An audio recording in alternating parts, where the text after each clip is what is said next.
Welcome back, guys. This is Comics. I will be your host for the evening or morning whenever you're listening to us. I am Carmen, and with us on this show, we have. What's going on, everybody? It's Esteban. What's going on, everybody? This is Ash. And Luis is here too. Sadly. Oh, Oh no. Is that Carnage or is that the top of Spider-Man? top of Spider-Man. Thank For you. those of you guys listening, that was Ash asking Luis about his shirt. Yeah. So that should prompt you to go watch us on YouTube. No, push your chest together, Luis. Let me specify. I'm talking to Luis. By the way. Purchased at Universal Studios, Florida. Islands of Oh, Adventure. fucking mad bragging. Oh, I'm sorry. I know. Fucking.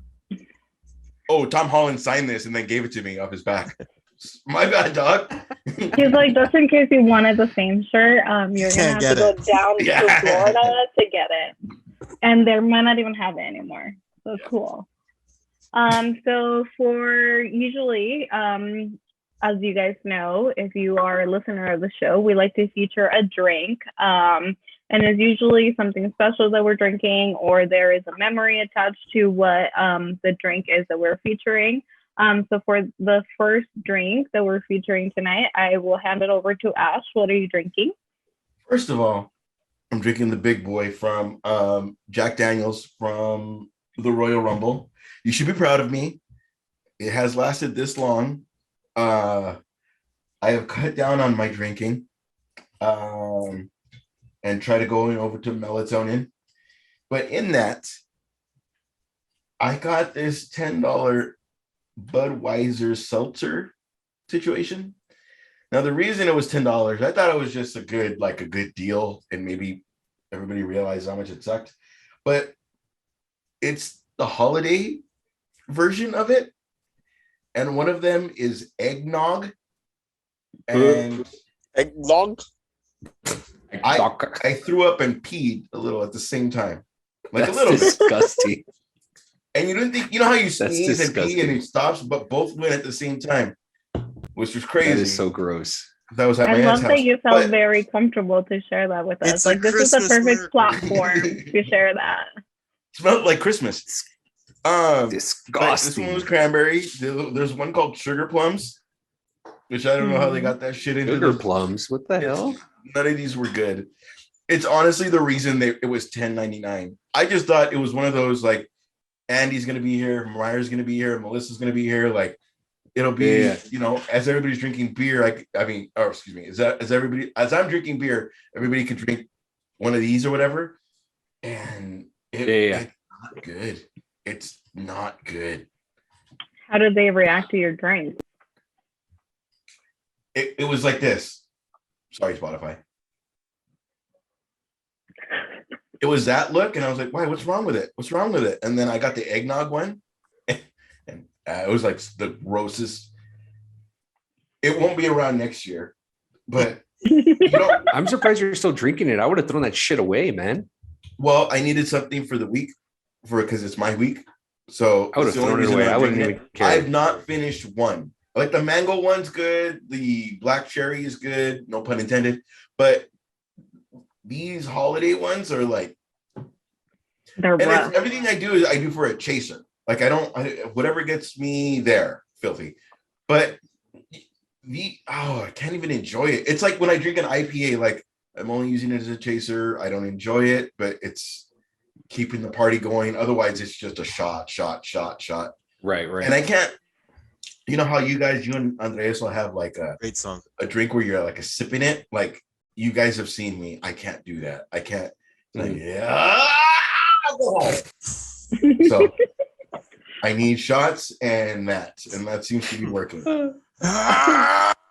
This is probably good because it gets you less drunk, because I won't finish it. You're very aggressive Right. with your drinking, sir.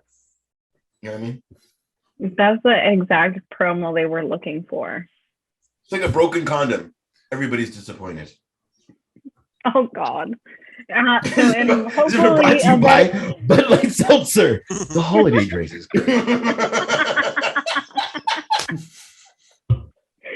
bro, brought to you by. But the Jack is good. But the Jack is good. Hopefully, in a better turn of events, S7, you have a drink to feature today. I hope that it's a little bit better than what Ash just told us about.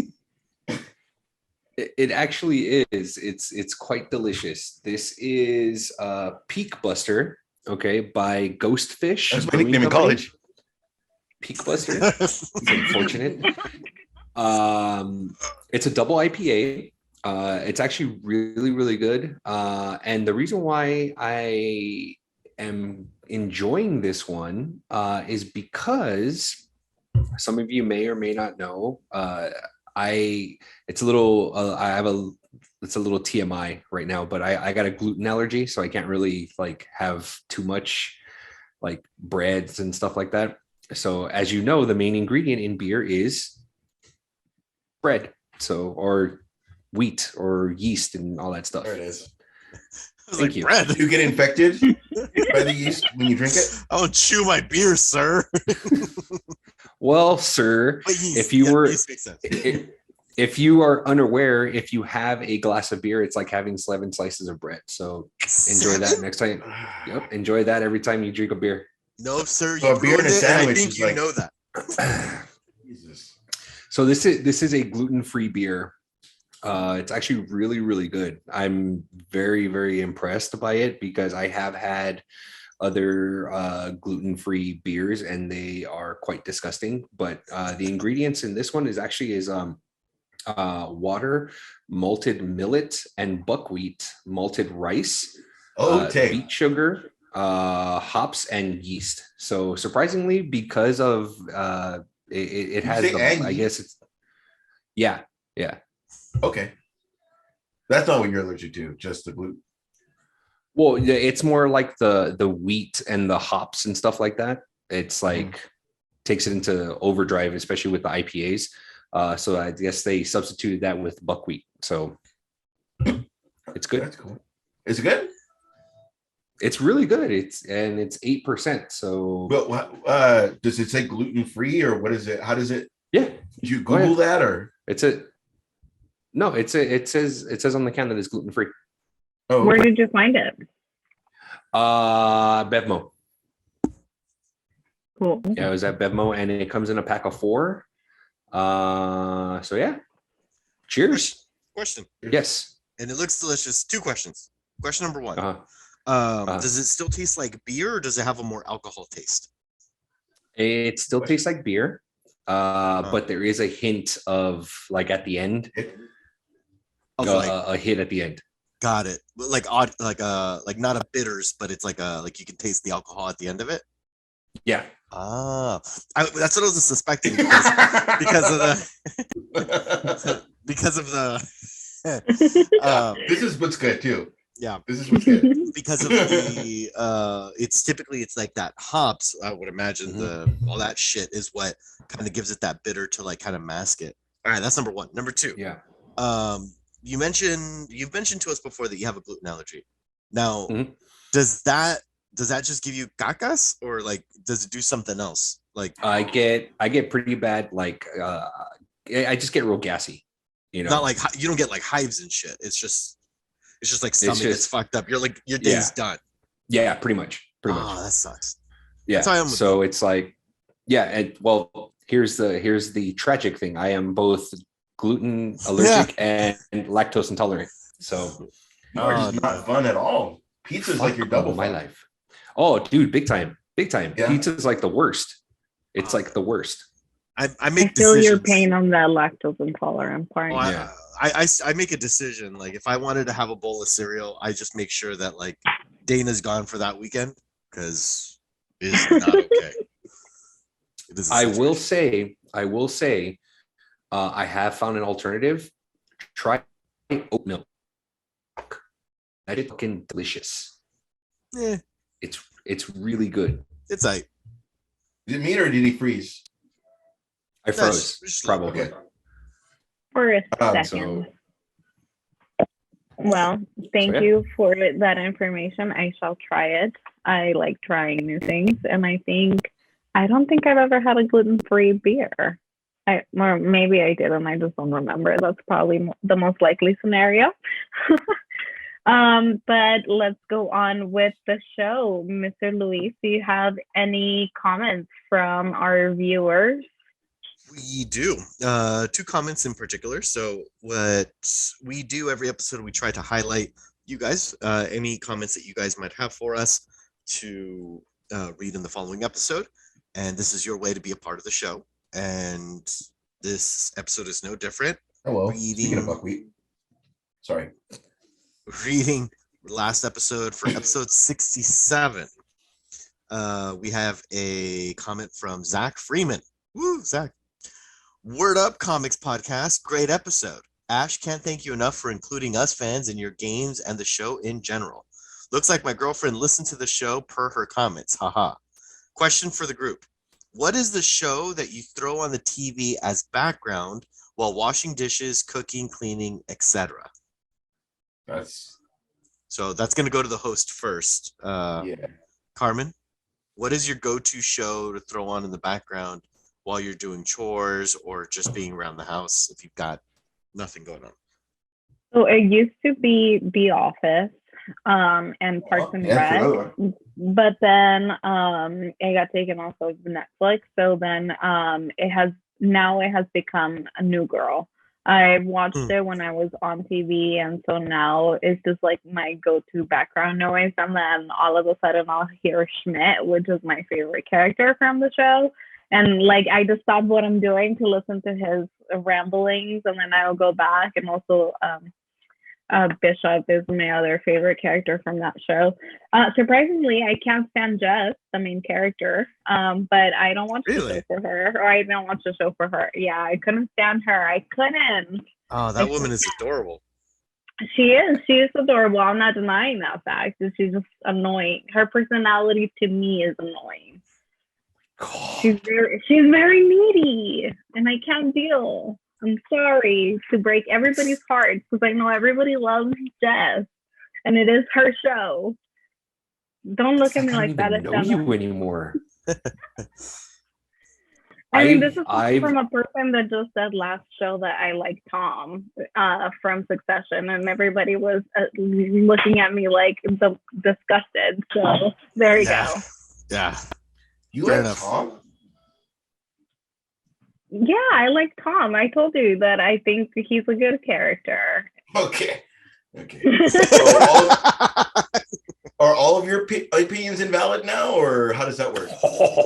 Yeah, pretty much. I mean, you can. I'm just kidding. You know I'm kidding. Discount me. Don't fire me. Esteban, what's your show? Oh, I think I know yours. Okay, what's mine? Is it Supernatural? Nope. Oh, okay. Good. Scrubs. Oh, I definitely didn't know that, but I see that. That's cute. I like that show. Yeah. Really, really dig that show. Whenever it's on TV, I end up watching it. It doesn't matter. I think I own every single season. So yeah, it's a great show. My favorite character is Dr. Cox in that show. He's hilarious. He's very like Buff Doctor, right? Yeah, he's real like dickish, but like cares. It's fucking cool. I love that show. Yeah, it was my favorite character too. There's being that I'm the old one, there's way too many. There is Brooklyn Nine-Nine, there's I Love Lucy, there's The Office, there's Friends, there's Seinfeld. Being that, okay, so when I go into The Office, I have to listen to like podcasts, but at work, when I work from home, in the background is The Office, Friends, like everything I just said. But it's on in the background so that I can just look at it, quote the part that, the parts that I know. And it's honestly one of those like comfort shows, as a lot of people. You thought that was your elbow, that's your big ass cat. Like, does your cat go out there because he knows you're fucking filming? And when I start talking, he thinks I'm talking to him. So he'll, yeah. Oh, okay. So, but things like things that I need to pay attention to, like, but I don't know. It has to be a comfort show for me to be like, for me to ignore it, because then I can clue into like I can't do Three Stooges because I need to watch everybody fucking kill each other. But I Love Lucy is easy because it's just so ridiculous. Like I just need to quote it and then know what parts are happening, and then it's just great. Yeah. Speaking of I Love Lucy, sorry, I don't mean to jump in, but did you guys see the Amazon movie Being the Ricardos? Did we talk about this? Yeah. We didn't talk about it, but I haven't seen it. I know about it. So fucking good. Really? I loved it, dude. I enjoyed it a lot. I loved it. Yeah, I loved it. I will be checking it out. I didn't think that Nicole Kidman was going to be able to portray a Lucille Ball, but she actually did really well. And I like that it wasn't Lucy, it was Lucille Ball. Like the right. Like the attitude, and right. That was fucking cool. I thought it was just we've all seen straight to TV movies, and they play it like Lucy. They don't play Lucille Ball.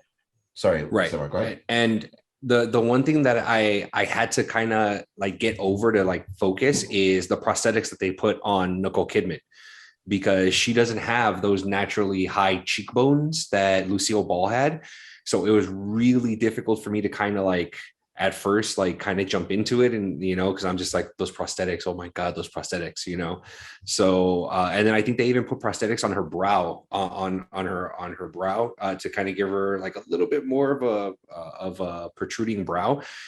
So it was for me, I was just like, that's not her, and the only reason why it's like Lucille Ball or Lucy's near and dear to my heart is because my grandmother looked like her. So does mine. Yeah, she looked like her. I didn't mean to take it. Yeah. So it was one of those things where it's just like, whenever I Love Lucy's on, like, I have to watch it. Like I feel obligated to watch it. You know what I mean? Yeah. And then with this movie, like I saw it, and I'm just kind of I thought Javier Bardem was a great Desi Arnaz. It was pretty cool. Like I dug it. It was really, really good.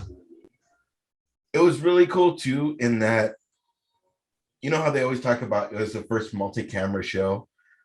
Yes. The way that I didn't know that the word pregnant was a fucking issue, or what I mean? Like, dude. Yeah. Like fucking crazy fucking nothing things that are nothing today. So sorry, go ahead. I'll remember my so that film takes place in the span of a week. Okay. In a span of a week. And it's like, you think that it's something, but in actuality, it's not what you think it is. It's just in a span of that week and what happened throughout that week. So yeah, but knowing that, they weren't allowed to show a pregnant woman on TV, the married couple had to sleep in separate beds completely, but they were the first TV show to show a pregnant woman and then bring Ricky and Lucy into the same bed, so it was pretty crazy, to kind of watch all that stuff. I also like the fact that it was sorry, Ash, that it was a documentary style with the people that were actually there and that could relive those moments. I thought that was super cool, because then it like takes you out of the movie and then shows you that it was an actual event, it was real life, and then it puts you right back on to keep on knowing what was going to happen next. But absolutely. Go ahead, Ash. The when you hear about it being the first multi-camera show, you just think it's the studio, but it's fucking Ricky. You didn't. Yeah, it was his idea. I thought it was like one of those like, my girl is so funny, and then I'm popular here, and all I have to do is show up.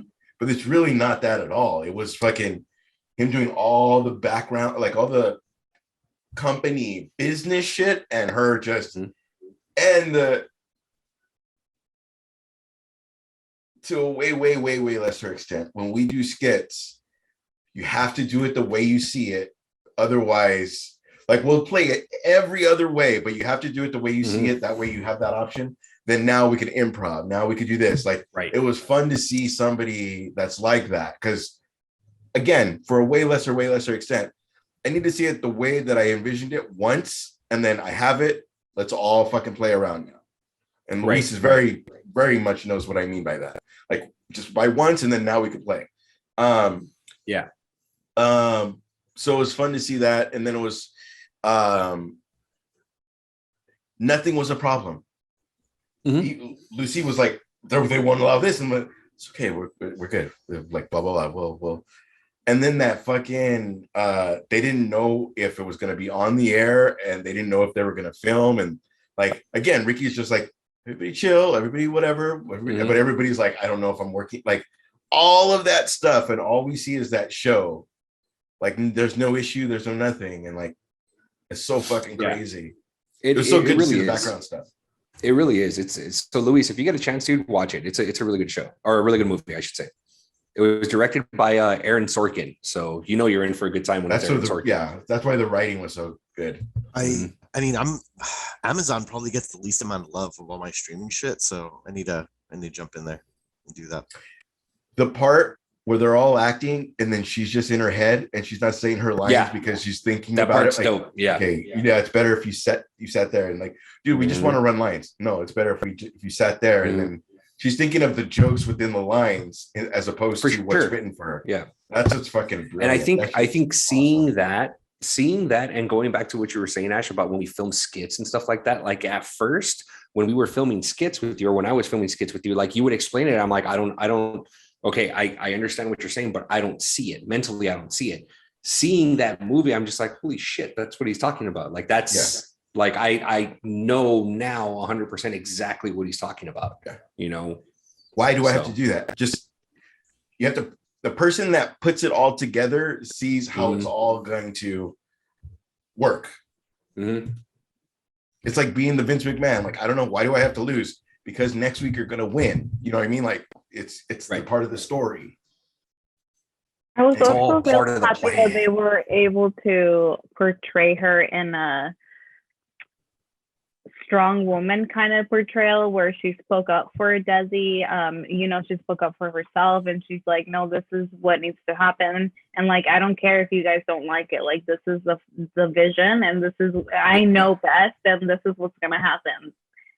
So I like that to where it wasn't like off-putting, you know what I mean? Like it was like, damn girl, like, you know your shit, so I definitely appreciated that, because those were some details that perhaps like not many people knew about her and about the way she conducted herself in the studios. Like we just have this image of what the relationship was, what they individually were as artists, but not really getting into like who they were as a person. So I thought that was pretty cool too, that we got to see that. Yeah, there's a specific scene in there. I'm not going to spoil it, but I know when I describe it, I know you guys are gonna know what I'm talking about. Where Lucy's it's like 3 a.m. She's reading scripts, and then Desi comes out and he's just like, "What are you doing out here?" And then she by the pool vents to him. Yeah, she vents to him, and he like let her like, okay, cool. And then he came back and just like vented right back to her, and then turned around and walked away, and just kind of like, what the fuck, like like. So as much as Carmen was saying, like she was portrayed as a very strong woman, and they had each other's backs. Lucy had Desi's back, Desi had Lucy's back, and they were the united front that not a lot of people, I guess, knew. But when she had that weak moment where she's just like, she's reading these scripts and she's venting to him, and he turned around and he says what he tells her and vents to her, like it just clicks for her. And it's just kind of like, yeah, you're right. Like, you were this, I'm this, and why not make it one? You know what I mean? So I thought that part was really, really cool. And in true fashion, we have totally taken a foot on a question from the viewer. So this is why we love your questions. Yeah, this is why we love the interaction, because, like we get to talk about things that we just do and enjoyed. And it was totally like sidetracked from one question. So Luis, tell us what the other comment was, if there are any more. Oh, yes. One last thing too. Sorry, Luis, but I'm not sorry. The way she got his attention by quoting, because they were in a movie together prior to that. She was quoting a movie, and then he didn't know that she was quoting the movie, and like she got his attention from all these girls just by, you know what I mean? And then too, another part was like it was a thing where they were all reading in a paper how he was cheating on her. Well, and she on set went, why is everybody quiet? Oh, well, it says that he went out with a girl, blah, blah, blah. She said like, oh, I could have told you way worse. And that moved on. Like it's like it was telling everybody, I know, fuck it, whatever, like whatever. And then when she fucking divorced him or filed for divorce the next day after the last day of filming, like, fuck, bro. Women are fucking strong as fuck, because I would have fucking worn my heart on my sleeve every day of filming. I'd have been like, fuck you, Louise. It's like, you need to take out the trash today. We even kept it together after that scene, after that, when they were outside talking. And she went in and did the whole, my respects. I don't think if that was in the situation, I don't think I could have held it together. Yeah. Maybe, but probably not. It was just dope. It was dope. Yes, it was a good movie. I thought it was going to be another straight to like one of those TV movies that get it wrong, but this was really good. Mm-hmm. Okay, and back to you, Louis. Well, my show that I have on the background is I don't really have one because I'm trying to watch new shit. But the one before I got onto this kick of trying to watch new shit instead of rewatching old things is Futurama. I used to have Futurama all the time, and it's so good. Like especially the early seasons, which I know you could say that about a lot of shows. Right. But it's to the point where I know the joke is coming, and it's almost like I have the laugh docked and ready. It's like, here it's coming. Like, you know, and so I guess it may not be genuine, but just like their delivery, it's just it's brilliant. Mm-hmm. It's a great show. Is that still on Futurama? I think so. It ended. Yeah, I mean it's on Netflix, but it's no new episodes. No, sir. Beginning, middle, end. So it got canceled on Fox. It got renewed on Comedy Central. And they acknowledge it, like in the first episode of Comedy Central, they're like, "We're in a different universe." And then, like the professor is like, "Yeah, it has like a Comedy Central feel here." Like, and that's it. And then it just goes right back to because it's all the same writers and everything. It's the whole series, and that's what I thought is adorable too, because I'm sappy at heart. Is the overall series was about the relationship between Layla and Fry, and it concludes with that, and it's like there's a big love note. There's a lot of Star-Lord Gamora vibes to it. I see that. Those two, like the non-serious, non-serious, take me serious, warrior girl type. You know what I mean? Like the strong girl, the sissy dude. Yeah. But yeah, so it's I don't know. It's a beautiful show. It's great. It has a lot of heart. It's like that show out of nowhere will hit you in the feels. Like I cried in a couple episodes because I didn't see it coming. There is just like something will happen. It's like, what the fuck? Like I didn't think I was gonna feel today. Like there's a very famous episode of Jurassic Park is the title of it, and the premise of Futurama, for those that don't know, is this guy from 1999 going to the year 2000 gets frozen, wakes up in the year 3000, I think, and it's all futuristic or whatever, and so it goes back and seeing his dog. That it has like a big build up showing what it was like him being with his dog right before he got frozen. And then when he got frozen, what he doesn't know, what the viewer sees, is that the dog actually waited for him. And you can see the years go by and the dog getting older, and he's at the same porch. And of course they're playing like sad music until the dog dies and he gets mummified. And that's when they find like a fossilized version of the dog in the Futurama episodes. But it's like, that's the thing that it's just like, just, it's beautiful. But wrapping up Zach's comment, he says that his go-to is Rick and Morty and Impractical Jokers. Always, and by the way, Impractical Jokers, very good pick on that. Same with Rick and Morty, both amazing shows. And then, anyways, enjoy your day, Comics Podcast crew. Catch you later. Then peace sign with cactuses because he's in Arizona. We love you, Zach. All right, and then our last comment before we give the show back to Carmen. We've only had two. Yeah. Is Heavyweight commenting also on episode 67. How do you guys feel about the possibility of a non-RDJ Iron Man returning for Multiverse? Carmen, it is your show. I'll let you kick that off.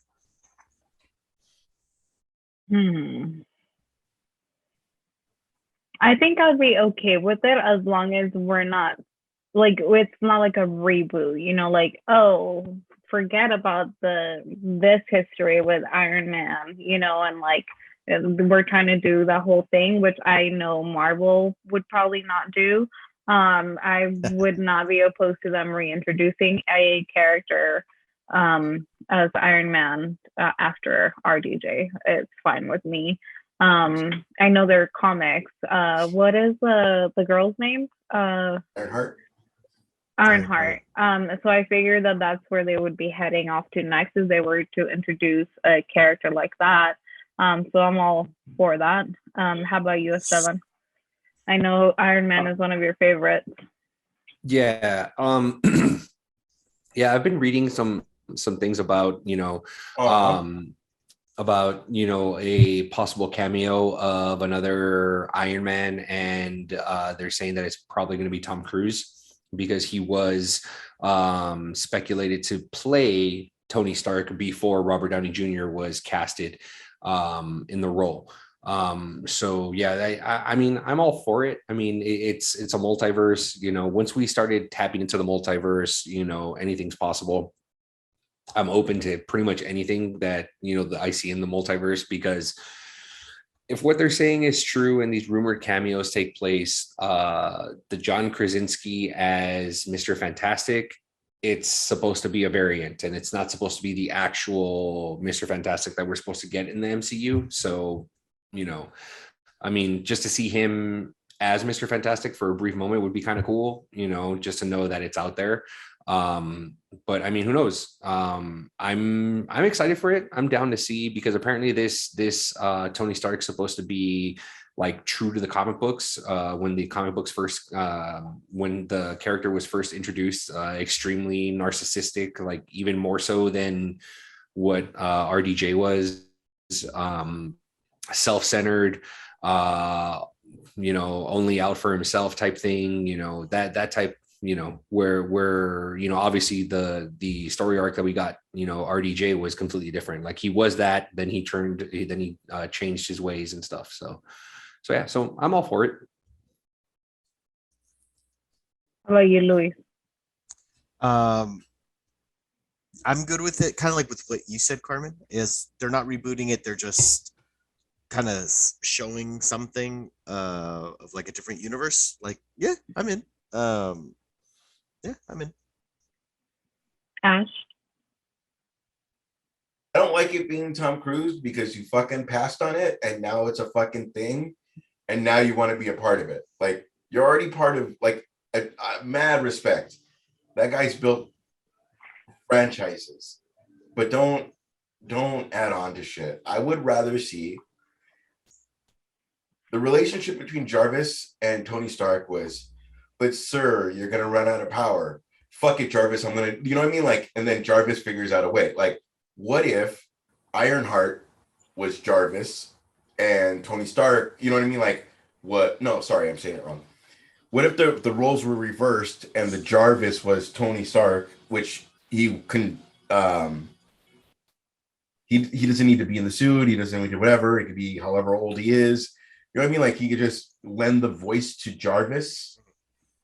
And then it's almost a relationship of Tom Holland and RDJ. It would have those vibes of, I don't know what I'm doing and blah, blah, blah. And like, it's cool. Everything's handled. Like, and instead of RDJ knowing I have all these things set up, it would the fucking suits, like I'm falling out of the air and fucking Iron Man has him covered in every instance from the Vulture movie to him being in space for Infinity War. Like he's covered all the time. So it's loud. Okay. So that would be cool. Like it would be, you know, kind of cool for Ironheart to like kind of learn to be a little reckless, and then the balance. I will now lower the music. But yeah, that would be cool. Just reverse the roles. That's all. I'm still gonna watch it. I'll complain about everything, but I'm still gonna watch it. You guys are still waiting for me to learn the music. No, you're cool. Any other comments on our YouTube page, Louis? No, ma'am. That concludes us. What I know for a fact is girls love to be called ma'am. Go on. You know that for a fact that we love it. Sense the sarcasm, but I know for a fact. I didn't say ma'am. Fucking Cat Boy said ma'am. Cat Blowjob said ma'am, not me. Oh, jeez. And thank you again, everyone, for the comments that you always leave us on YouTube or on Instagram, on TikTok. We always appreciate you for showing up for us. It lets us know that when we do this, we are engaging with you, and we're, in a way, you're getting to know us with these questions, and we love it. As you can see, it takes about 45 minutes for us to discuss your questions. And that will always be the case. I won't even promise that won't happen, because, I mean, you've listened thus far, so you know that it's going to happen every single time. And this is why you listen to us. So another thing that we like to do here on the podcast is to recommend new shows, or at least attempt to recommend new things for people to watch that we may think that they have not seen before. So I know last week's recommendation, it was Ash's. Ash was hosting. So Ash, tell us what you recommended and to whom your recommendation was. Just to remind us. Fancy. Well, being the ma'am that I am, I must speak in which I didn't say ma'am. You didn't. I was in the cowardly lion over there. I apologize. You don't have to. What is going on? The camera needs to be on you 24/7 with this whole little weird. I'm telling you, that cat knows. Like, anyway, awkward. So I recommended Way of the Gun to Luis. Way of the Gun is very, very character driven. Has Ryan Felipe and Benicio del Toro, two very, very character actors. Oh man, it's for me, it's fucking amazing. I don't want to say amazing because it's not fucking Godfather or anything, but it's just the scenario, the this, the that, like, and it's like about friendship. It's about fucking put in a weird situation. But it's something that I fucking knew Luis would never see. So Luis, how did you hate it? That could not be closer to the truth. I never would have seen this movie. Although I will say this. So I was watching it, I didn't think Dana would be interested. And so I was watching it in the morning after my like part of my morning routine. And so my girlfriend's getting yeah. And as my girlfriend's leaving the apartment, as soon as Benicio del Toro was on, honestly, a very attractive younger dude. He looks like grungy, like he'd get into some shit. I was like, oh, I didn't know you were ever attractive. Anyway. Oh, that's why you like Shiv. Go on. Yeah, that's my style. But when Dana saw Ryan Felipe, like, she got all wet. She's like, Ryan Felipe, what are you watching? I'm like, Go to work. Leave me. Overall, I thought it was a good movie, but I never would have seen it. It was very 90s. There were certain scenes that I'm like, I kept getting dropped, like taken out of the movie because I'm so used to a realistic take to things. Like there's a scene where there's like a car chase, but they turn off the car to not alert the stores in the area, and so they're pedaling the cars like a skateboard to like get through this area before they turn the car back on, and then they take off. And I'm just like, that's weird. Like that's not a thing. And then the sound happened. The sound effects of the guns were throwing me off too, because the machine gun they're louder than the rest of the movie, right? Yeah. Yeah. Like it would be crazy loud, but even the pistol would have one shot, and the machine gun had the same sound as the pistol, just faster. And then the shotgun, like that's just lazy editing. Like it's just little things like that I was just like, you would normally not pick up stuff like that, but because we've gotten so spoiled in today's movies, you know, things are like somebody's like sniping someone else with a shotgun, like they're having a firefight and he has a shotgun like behind a cop car and he's like shooting a dude on the other side. I'm like, that doesn't have range. Like little things like that I was like noticing, but that's the nitpicky part. It was a very nitpicky, I know, I'm sorry, but it was about friendship. It was about being put in that strange situation, everything Ash said. It was very much enjoyable. I did not expect to enjoy the film. I was just kind of like, all right, here we go. Like, why does Ash hate me? Play. And then I ended up very much liking it. If I would recommend it, that's difficult to say because I can't say that it stands out from other, like so much more from other movies to be like, oh my God, you have to see this movie. Stop your plans, watch this. However, that being said, I'm very grateful to have seen it. I'm very grateful that you recommended it to me. I say I give it 7.5 out of 10. It's hard. It's hard because you have to take into consideration half the things that I've said, Andreas has seen, and I'm like, would have never thought you would have seen that movie. Yeah. So like me thinking, oh, okay, Carmen's probably gonna like Great Expectations, and it was like kind of lukewarm. And then I know it's something that you probably wouldn't see, but like once the writing was there, the strategery, is that's not a word, but was there, like, you know what I mean, like Esteban. Oh, you guys are texting each other. I don't even know. No, I was gonna make. I don't even know. Like Esteban. I don't think I'll ever recommend anything to Esteban because I don't know. I have to know that it's something he would like. That hurts my feelings. Like Carmen is very knowledgeable, but I feel like something I like that she may like, easy. You are also like, you're like my challenge. Andreas, I could fucking say attack from clowns attack from Mars attack. No, Mars attacks. Killer clowns from Mars. No, the clown one. Clowns from Mars? Killer clowns from outer space? Killer clowns from Mars. Like, and he would know, like, you know, like just something random. Killer clowns from outer space. What the fuck? Either way, what I'm saying is, I feel like I could recommend both movies into one. and it's hard. So like, Kill Mars. Like you two are the easiest for me in that I have a different challenge with each of you because Andres probably already saw it, and Esteban, I don't know. It has to be like Moneyball or something that I know like he might keep his interest. So because I played sports, so it's got to be like sports related. Moneyball? No, actually, I thought it was the numbers part of Moneyball that would keep you interested. Girl, go on. But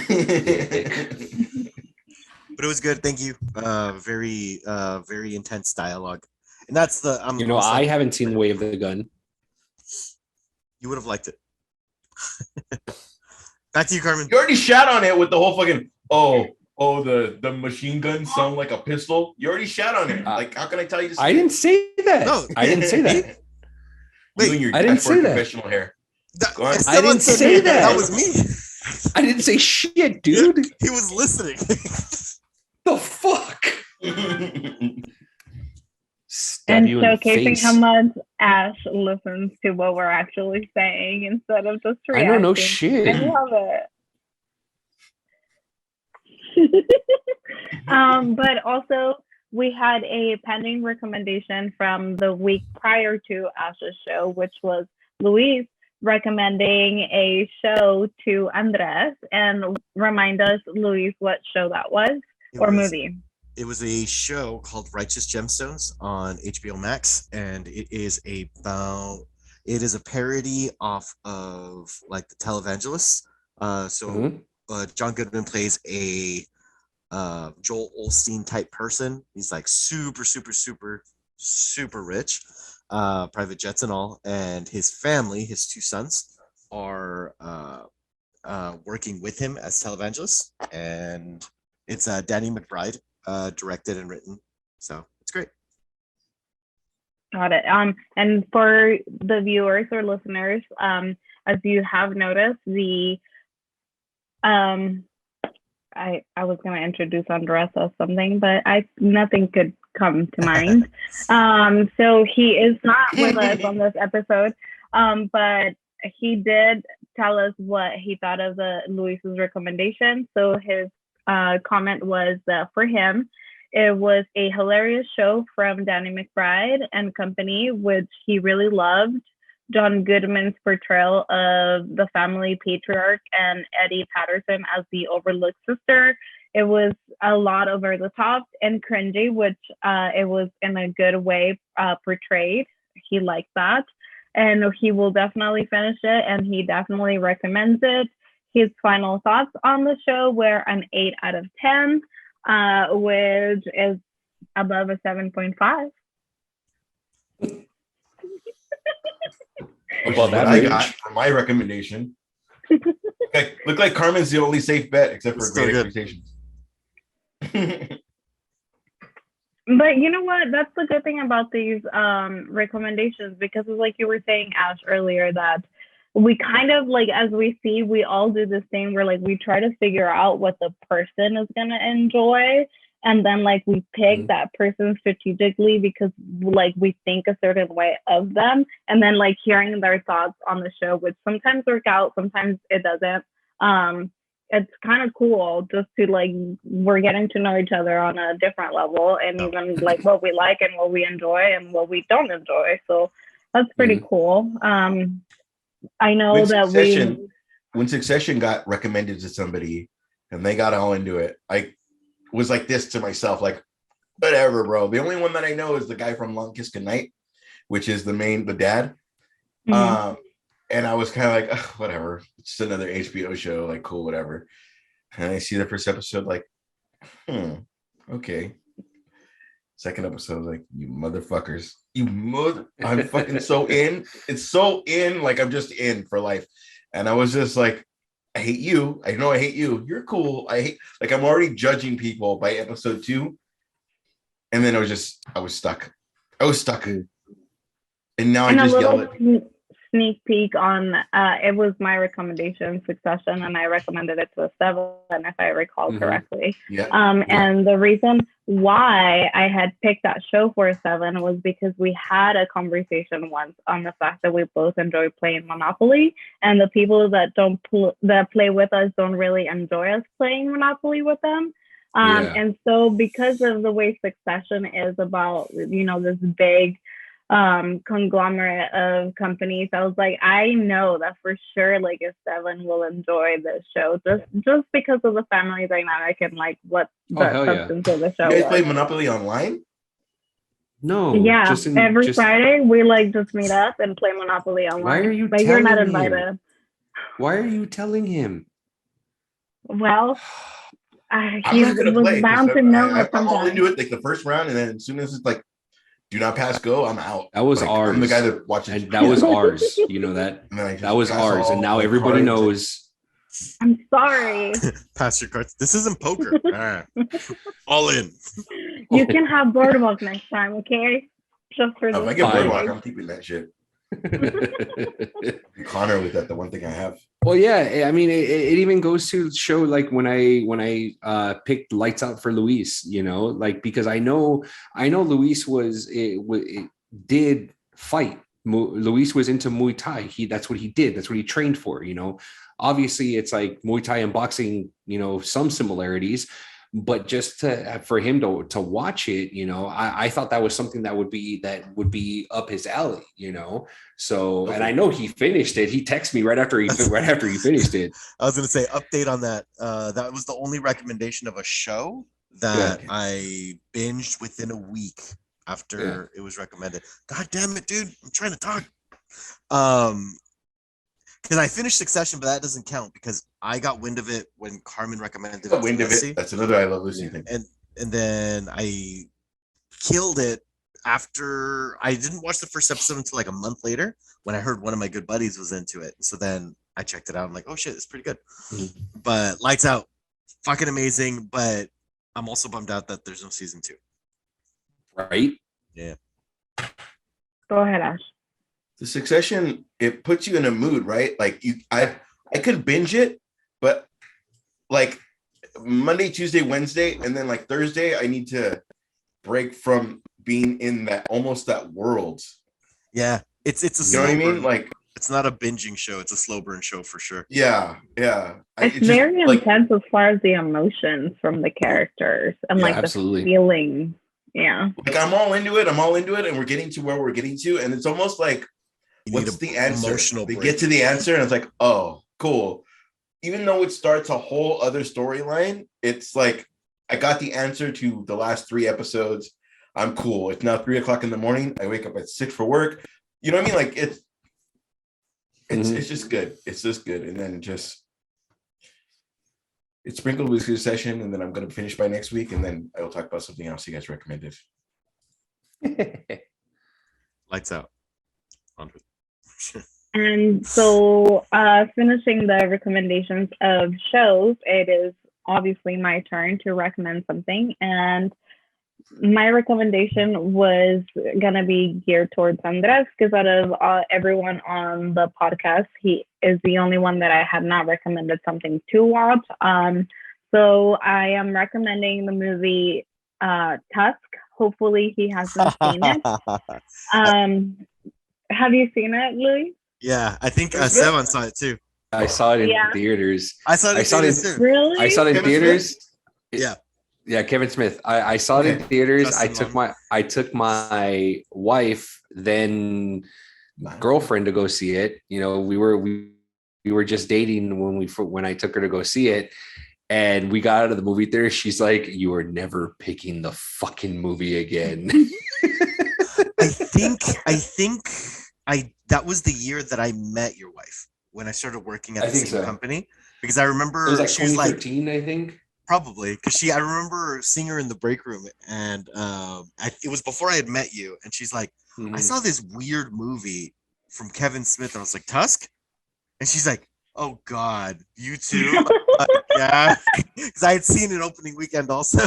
That movie was weird. I'm like, I understood what it was going for, and I knew the backstory behind it. So yeah, it was a fun. I had fun with it, but yeah. Now this scares me because I know, like, if you two have seen it, it is most likely that Andres has seen it. So hopefully he hasn't, but if not, I'll come up with something else to recommend. And then I'll let you guys know on the next week's episode what that was, if he did end up watching Tusk. So stay tuned for that. Hey. And on our first piece of news for the podcast, there is going to be a horror theme bar opening in Las Vegas, and this was announced by K-Rock. I don't think K-Rock has any affiliation to the bar, but nonetheless, they gave it a shout out. So if you are in Las Vegas at any point, please go and visit the bar. It's called Nightmare Alley. So Instagram it, and please go ahead, Ash, give us more info on it. I propose Comics Goes. Comics Goes to Vegas. comics goes to blah, blah, blah. But I will go to this bar and see all the bloody shit that I need to see because there's alcohol there. But I propose backstage shit that I should not be mentioning during the show. I propose comics goes. You're welcome. I want to go to this is what I want to go to there is what I'm saying. 30 Rock is another background. Keep in the background. Got to watch. See, it's all full circle. Got it. I love how that came to you. Like, it's fine. It's cool. We like it. Afterthoughts. Full circle. They're welcome. I encompass everything, and I'm saying that we should go. Is what I'm saying. It's based on what you're talking about. You proposed and we should go. Hopefully, at some point when things are safer, and we could all just gather together and travel. We could scatter together. Yes. Exactly. That's is that oxymoron? Scatter together. You got it. But I'm sure that we'll get to try some drinks, if not at that bar, the horror theme bar, at some point with everyone as in person and record even a show. I'm sure everybody would enjoy that. But keeping in with the theme horror bar, I think that it's a cool thing to go to a theme bar. I don't think that every time I necessarily go to a bar, I need a theme. Although I do appreciate it, like there's the Alice in Wonderland theme bar, then there's the Harry Potter. So I appreciate them as a novelty for what they are, but I don't know, maybe because it's Vegas and so there's different people going all the time that it will work for different crowds to be going to enjoy this drink. So, I mean, I hope that they have clever names for drinks. And having said that, let's come up with some clever names for a drink based on a horror movie. I'll start and give you some time to think about it. I will even give you some ingredients that I would put on my drink. So I thought of Saw because that's one of my favorites. So I would definitely call it Jigsaw, my cocktail. And it would probably, and this is just me basing it on a recipe of a cocktail that I have made before. Just with some minor tweaks, which you'll see. So it's going to be Control Blood Orange, which is going to give it like a orangey, reddish type of color. And then with cranberry juice, just to enhance that. And then some coconut water and some vodka. And then I would put like the gummies, like the finger gummies. So it kind of gives it that like horror look to it. So that would be my drink. I'll go around the room and let me see. Luis, what would your drink be? I'm going to call mine the Red Nightmare, and it's going to be inspired by Nightmare on Elm Street. And the premise of Nightmare on Elm Street is you can't fall asleep because Freddy Krueger will kill you in his sleep. So what it'll be is it's going to be Red Bull vodka, but it's not just going to be Red Bull. It's going to be Sprite, Red Bull, vodka, a little cherry on top. It's going to be nice and fruity. But it has caffeine in it. Keep you awake. Nice. I like it. Ash? My drink would be called the Cosby. And the way that it works is Oh my God. there'd be a Jello pudding pop laced with something. And then you get to guess where you wake up. It's a special K. It's like actual drugs. No, I don't add shit to it. He's like, you're gonna need a disclaimer. You're gonna have to sign on the dotted line here. Please, Yeah. So drink. yeah, But it's actually an edible. it's actually technically it's an edible. Whatever my drink would be called, it'd be called the red rum, and it would be. Oh. I don't know what I would be putting in it, but it would be rum. But I would make it red, and it would taste so fruity you didn't even know you're having alcohol, which would give me the reason for the Cosby thing, which made it way darker than it should be. But it would be definitely called the red rum because that's I the was about level to tell you, I'm of like, horror. it's supposed to be horror, and Cosby, although he Well, that's did the level of things, definitely horror. I'd say it's pretty You wake scary. up and you don't know where you're at. We've all woken up at the friend's house and you didn't know that you stayed over, and you're like, oh shit, okay, we're cool. But even waking up in your own bed and then realizing that you don't even know how you got to your bed, you're like, how the fuck did I get here? You haven't been friends with me for very long. I've had that many nights. Like, made it. And a lot of times I will text people like, "Hey, I'm home," and blah blah blah, and that's kind of giving a lot of myself. I make it home, and then I'm like, that's what I need to concentrate on. I've made it home. I text, I made it home, and then I get out of the car. But that's my little fucking get home. But it would definitely be called the red rum, and it would be rum, and it would be like something to make it fruity, something to make it whatever, but it would be good. It would be like and then also I haven't thought of the name for it yet, but you remember the blood that's coming down the hallway? Yeah. I would name it something that doesn't mean a period. Like I need like bloodbath sounds like not great. The blood rush doesn't sound like what you want. So I need to make it appetizing to somebody who wants to drink it. You know what I mean? Esteban, Shark Week, we don't want to name it something where there's like a double meaning to it. But wow, you bro. want a good wow. Shark Week. Wow. And I love how you like totally had to include a 7 in that. Well, he knows Shark Week. Do you get it? Esteban definitely knows Shark Week. Yeah, it's a so what's up with this weekend? Shark Week, bro. That's not gonna make it any better. But it was definitely not with otherwise. It was with Luis's cat. That's the safest bet. The cat is right there. So moving on, it would be called Red Rum. You got it. Esteban, tell us your drink. I'd probably name mine Child's Play. Yeah, for sure. And then when you go to jail, and then but it'd be a spin on like an old fashioned. That's immature. Like, I called mine Child's Play, and then I make a joke about it. Oh, no, so sophisticated. Mine is Child's Play. What is with you today? Why you wanted to fight? I know, no shit, dude. Why? Why? Jesus Christ. Would it be like blue for suspenders, and then that would be cool. You know those people that can make like layers of stuff? Like it's all everything that you think about, like when you think of Chucky and let the poor man say his concoction, then shit on it.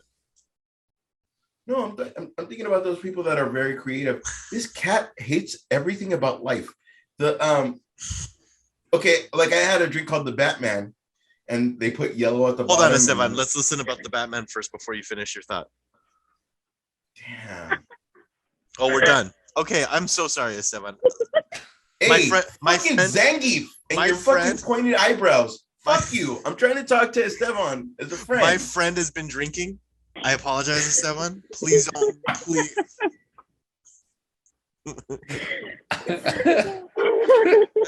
You guys will have to deal with me out in the fucking public one day after. What's funny is you're just like Marvin Home Alone when he gets upset. Like he doesn't say the words. Yeah. All right. So, your concoction, the Child's Play. What would be the concoction? It'd be play on an old fashioned. So instead of the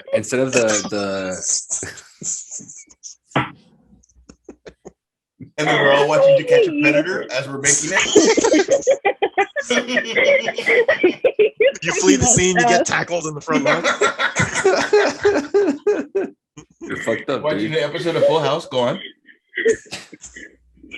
No, man. That is really funny that it's an old fashioned. I'm sorry, buddy. You started off with old fashioned. Come on, that's the joke. That's a fucking joke, bro. That's so funny. I'm so sorry, Esteban. I was trying to protect you, but that was really funny. That's so funny. I know. I'm crying. So that's so funny. just Sorry, starts off as an old fashioned, ends with a good time. Comics does not condone. Drink is called child's play. We've done it with old fashioned. Oh fuck!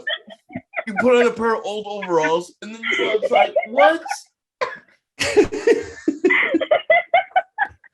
Oh fuck! Oh fuck! That's so funny. I'm sorry. Oh, that's great. You put out a box of candy. You put free candy. I'll get a white band, and then we go. What?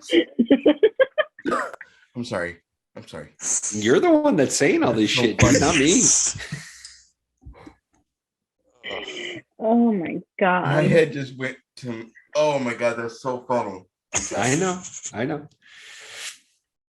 I know that you got interrupted several times with Seven, so it would be an old fashioned. Any tweaks to that old fashioned recipe? Yeah, instead of the sugar cube with the bitters, I'm thinking still keeping the bitters, but using the syrup from the cherries, but not the traditional bright red cherries, but more the darker Luxardo cherries. Yes, using the syrup of that. You putting in the bitters and then the orange and all that other stuff, and then when you end up pouring the whiskey, and then it kind of gives it more of a bloodier effect, because since it is a little syrupy, it kind of gives it that, the whole child's or the blood and stuff in there. And then what I would probably do too, because typically those have like, sometimes they'll put like a little straw in there or whatever. The straw would be like a little in the shape of like a kitchen knife or whatever, Oh, like that. the little, got it. Yeah, the little cool garnish. Yeah. I don't know why that didn't come to mind. I was like putting it on, and then I'm like, I don't know what this is. This is not helping anyone, but got it. And you know it's what? Okay, Ash didn't see it, so it's fine. Going back to what Ash was saying though about the drink being layered, because I have made a drink with the liquid from the Luxardo cherries, it would create that effect of like two chilled kind of drink. So that's cool. Yeah, that would be Sweet. Cool. So again, if you are ever in Vegas and this bar is open, give it a visit and tell us all about the drinks. Maybe one of the drinks that we suggested makes it onto the menu. Not that we have any affiliation with the bar, but that would be cool. Whatever their version is of the drinks that we mentioned. In other news, and again, I'm sorry that Andres isn't on this podcast, but Marvel announced the new Daredevil series with Matt Murdock returning. So are you still holding out, Luis, for that long-standing bet that we had? I think once we see something of it, then we can kind of confirm whether or not, Foggy and Paige and all of them come back. You lost a long ass time ago. I mean, I lost two for sure. Yeah. I just don't know about Foggy and Paige. All of these other things have been like on top of. Yes. But you lost a long time ago. But don't get me wrong. I am very happy to have lost. I could not be happier. I was so just allowing myself to be like, you know what? It's never going to happen. Just let it go. And then it happened. So it's really exciting. So no, I'm happy to be wrong. And I am happy to do all the hot sauce. I'm kind of happy that my good friend Ash. Marvel allows like, bro, just here's what you guys know what you need to do. Just here's the money, get it done. And it's not Disney going like, hey, fit in Mickey Mouse somewhere. Like they understand like fucking these side characters need either a show or they need a this or it's a show to introduce them to the movie world. Like it's amazing. And you wouldn't think that a company as big as Disney and as to get certain movies done. Like when there was a Princess of Color, when there's a this, like it's a big deal because they haven't been doing that.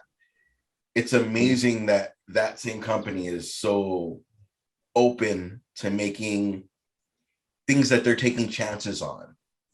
You know what I mean? Yeah. Just their track record isn't the same as what they're doing now. So I really like the fact that they probably listened to the fans just because there was such feedback of wanting, especially Daredevil and even the Punisher, as shows to not reboot, but like bring back and kind of keep going, because those were the shows that were done successfully and a lot of people like the characters that were done. So this shows that Marvel is at least kind of like keeping an ear open of like, okay, this is what worked for the fans, so let's pay homage to that and like let's listen to what they already want, rather than like changing it or introducing characters that like we're like, oh, but we love that person portraying Daredevil or even the Punisher. I know that we're still holding on to that as well, so hopefully we get to see that. Nothing is thrown away. Whatever was your shit, like there was even talks of Ben Affleck coming back as Daredevil. Like nothing is thrown away. Whatever is your shit has a chance of being like Jennifer Garner could still be Elektra somehow if that was something that worked. Right. And I also like the fact that I thought that they were gonna bring them back, but in kind of like in a multiverse kind of level, like it wasn't like the main universe that we're in right now, but like it kind of make a cameo here and there to pay that to the fans. But the fact that like he actually showed up in Spider-Man and it's like the universe that we know, like I truly appreciate that. So, and that was just me, just because I saw that was in the announcement, and I was just trying to see, Luis, if you were still holding on to that, being apprehensive of admitting defeat for the last two characters. Which, I mean, I already admitted defeat for sure.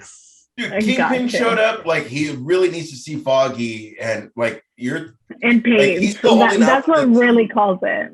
No. It's up to the do bonus characters. No, it's because remember it was a total of 5 shots of hot sauce. So it would have been Paige, Foggy, Kingpin, Daredevil, and then Punisher. And so for everyone that he got right, I take hot sauce shots, and so does Ash. But for everyone that he gets wrong, it started at one person, and it escalated through the year of you adding on all these things. No, it was in the same conversation. Okay. Yeah. I'll agree with you. And so then and then the agreement was for everyone that he got wrong, he'll take shots of hot sauce.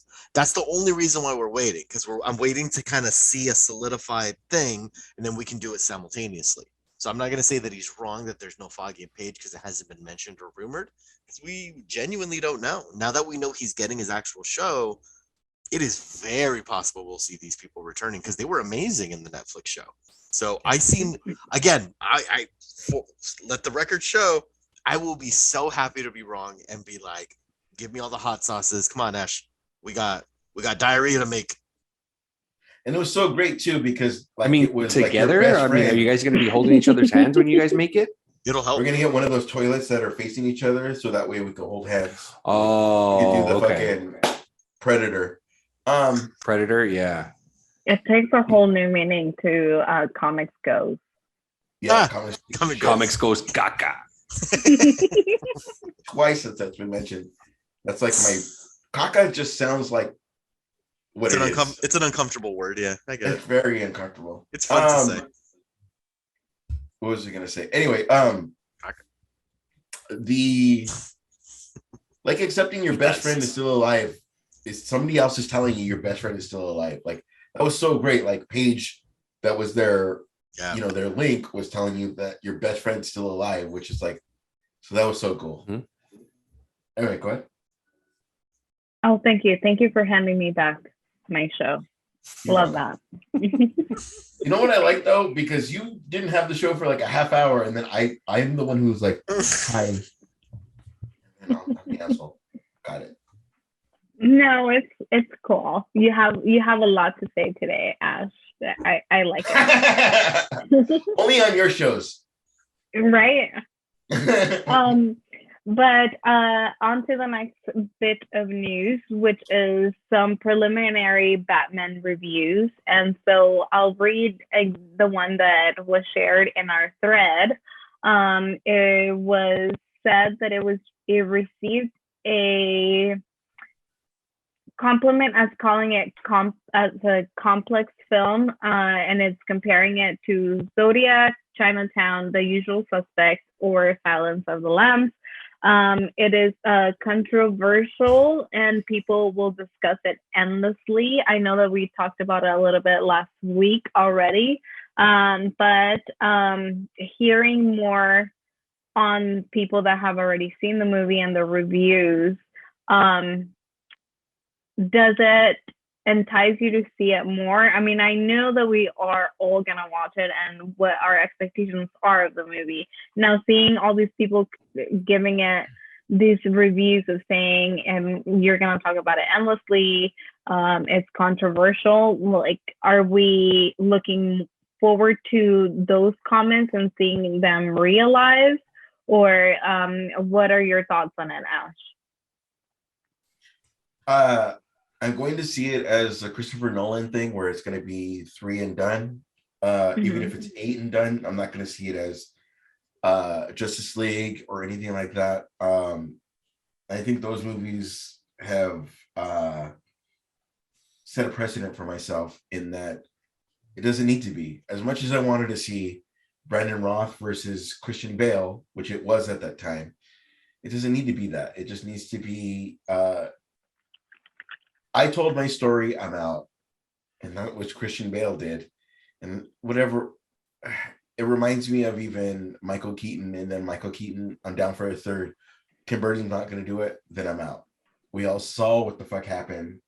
So I'm kind of hoping it's just a tell your story, and we're done. It's like a Frank Miller story has nothing to do with Batman, Detective Comics, going on, whatever. Like, even if he does the artwork or the story, like, it's within that story, and the story's been told, and we're done, and we're on to, him dealing with Robin. And that's how I'm going to start to deal with these movies. I'm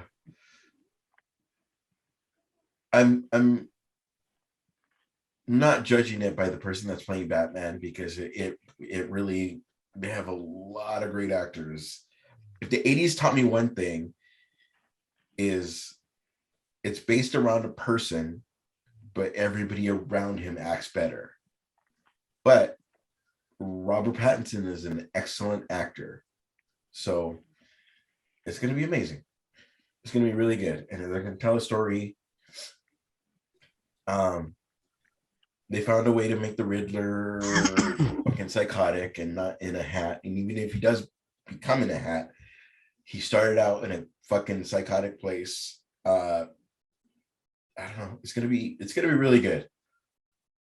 And I like everything that's mentioned are very buzzwords. Usual Suspects, fucking. You're mentioning movies that are psychological. It's very, very buzzworthy words.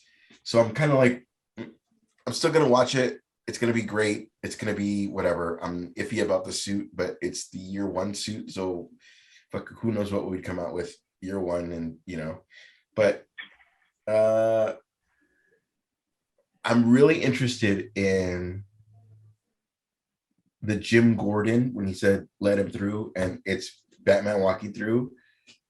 I'm way more interested in how did that relationship get there that quick in the one movie, because it's very get him, and then like even in Batman Begins, it was the stapler to the head, and it was this and it was that. Like it was a slow burn of trust. So it's really interesting. I don't know what we're gonna get. Like I'm rambling, but I hope that's the thing that I want to see is like, how was he able to walk through a sea of cops when we're so used to him being chased by cops, him like, I don't know. It's gonna be fucking, that's what I want to see. Maybe they killed a cop and then that's the only way they got to that point where like they like just get this motherfucker. Anyway, move on to somebody else. But yeah, I'm fucking so interested. S7, I know that you weren't here on the last podcast, so you weren't able to give us your thoughts on what you have seen of the reviews that have come out and how either that changes your feelings or gives you excitement about the movie, or how does that impact you at all? I like the hype. The hype is what makes me, want to go see something. So I'm looking forward to it. Those buzzworthy words that they said, Silence of the Lambs, Usual Suspects, things like that. Those are films that I love. Those are great films. So I'm interested, very interested, in what in how Matt Reeves is gonna tell this story. I have kind of seen like everyone's over the fact, like, why is Batman wearing an armored suit and blah, blah, this and that? Like, he doesn't look that menacing. And, that's not what Batman is. Like, he plays the mental game. He should be wearing the armor underneath, not, fully exposed and things like that. I get it, whatever, but still, it's just one of those things where it's a different story. It's a different telling. That I think that's what I'm so interested in. That's why I was very interested in the Christopher Nolan ones. And when Ben Affleck ended up playing, Batman, I was interested. At first I wasn't, I will be the first one to say that I talk shit about Ben Affleck being Batman, but then I finally saw it and I'm just like, okay, you know what? He's a pretty fucking good Batman, So I am hyped about it. I'm excited. I probably will watch it in theaters, but I know like 45 days later or something like that, it's supposed to be on HBO Max. So, we'll see. So yeah. Ash, go ahead. There's a reason why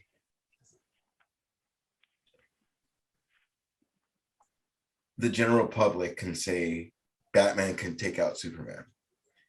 It's not that he's so cool.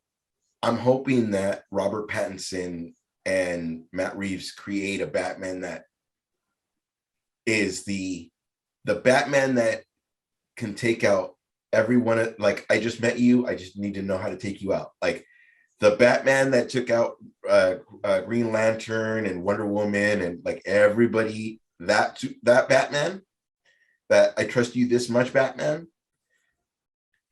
I'm hoping there has to be a reason. It can't be that Batman's so cool he could take out Superman. It has to be cerebral, smart, like, just, you know what I mean? Like that kind of untrusting, this, that, the fucking guy that won't even trust his own son. It has to be fucking Succession version of Batman. Just that. It has to be that to take out a Superman, a this and that. There has to be a reason why he's part of the trilogy. And that's what I'm kind of hoping, that like they build that. He's so smart, he's so cunning and this and that, there's a reason we go to Batman and not fucking Green Lantern that can handle everything just as much as fucking Superman. That's all. Right. I mean, based off of the trailers that I've seen, I kind of have an idea where the story's gonna go. You know what I mean? So I have an idea of where it's gonna go. You know, I am excited to see a more detective aspect of Batman instead of using all the tech and stuff like that. That's what I'm really kind of Arkham-y, right? Even though you're dealing with this story, there's still little side stories, that little bits of story that we're going to go to later. Yes. Exactly. So that's what I'm interested in. I'm interested in that. I want to see that. I want to see more, you know. So we'll see. And any thoughts on this, Luis? I mean, yes, Luis. Similar to what Esteban was saying, I see it looks like this is going to be the birth of the great detective, of the world's greatest detective. So it's like, it does seem a little slower, but it's also it looks like year zero. It mixed between like year zero, year one Batman and like Detective Comics issue 1, like where he's learning that it isn't enough to just be a good fighter, that he has to be smart also. Like, and like there's a clip where the Joker says, "You're not as smart as I thought you were," or something like that. Like, and I would love, I can't wait to see the context of that. Can't wait to see the relationship with Gordon and just how it gets to there, because you see the that initial clip that we saw where he beats up that thug with one hand, how he just like block, punch, just fucks him up. That's the rage of a young person. Like, that's somebody that is new in the game, has all this vengeance and hate in them. And it's like, I just want to see more of that. Like, everything that we've seen so far just seems very like, oh God, I can't wait. That every fucking bad person is the equivalent of you killing my parents for like 2 years. Right. And then, but then at what point is that not enough, you know? And I feel he learns that in this film, and like being the detective and doing all this stuff. And that's the part that I get super excited for. Like, I know they mentioned that they're not going to do any tie-ins to other DC properties, which I'm perfectly okay with. Like, I just want to see I want to see Batman. Like, that's my boy. It does kind of suck though, because if this guy's such a good Riddler, which we've not, well, since Jim Carrey, which let's deal with what we deal with. This guy's such a good Riddler. It sucks that we're not going to see him in a universe, but at the same time, there could be a Flashpoint where he's in a future, blah blah blah. So that's how I see it. Like, if you throw him in Arkham, like now he's part of the Rogue Gallery, and we can always potentially see him again. But I do like that they're kind of like, DC's taking a step back and let's stop trying to make this big thing. Let's make this good. Let's build a foundation. And if that flourishes to other things, then great. Because I mean, we already know that there's other like DC shows that are happening, but it's like different universes. So they could be planning something. They could be let's see how this plays out first before we decide to connect it, whatever they decide. But I'm excited that they're just like, let's just make a good film. I'm like, fuck yeah, I'm here for it. Right on. I agree with your thoughts on that, Luis, just because the times that DC has tried to connect films, it just seems a bit rushed, and it, for some, has been unsuccessful, some being me.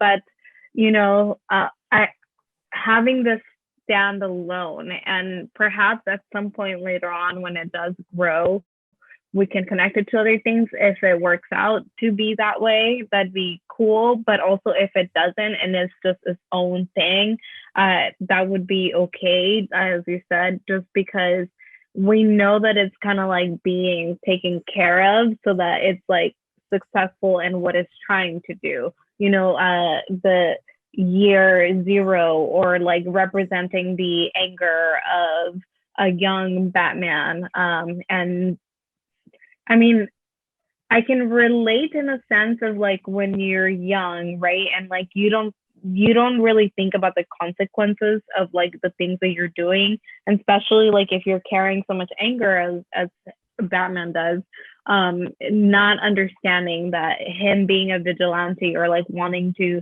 go after all these criminals is gonna have an impact in some way, or even like how to better defeat them, or knowing that you have to be steps ahead of them in order to like beat them at their own game or whatever. Developing that, seeing that character growth in this movie would be great to see. And so I'm looking forward to seeing that. Hopefully, we do get to see that.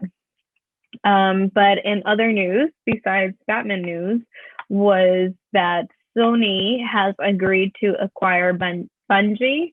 And it is, for those of you that don't know, like myself, I did not know that Bungie is a video game developer, and it owns hit titles like Halo or Destiny.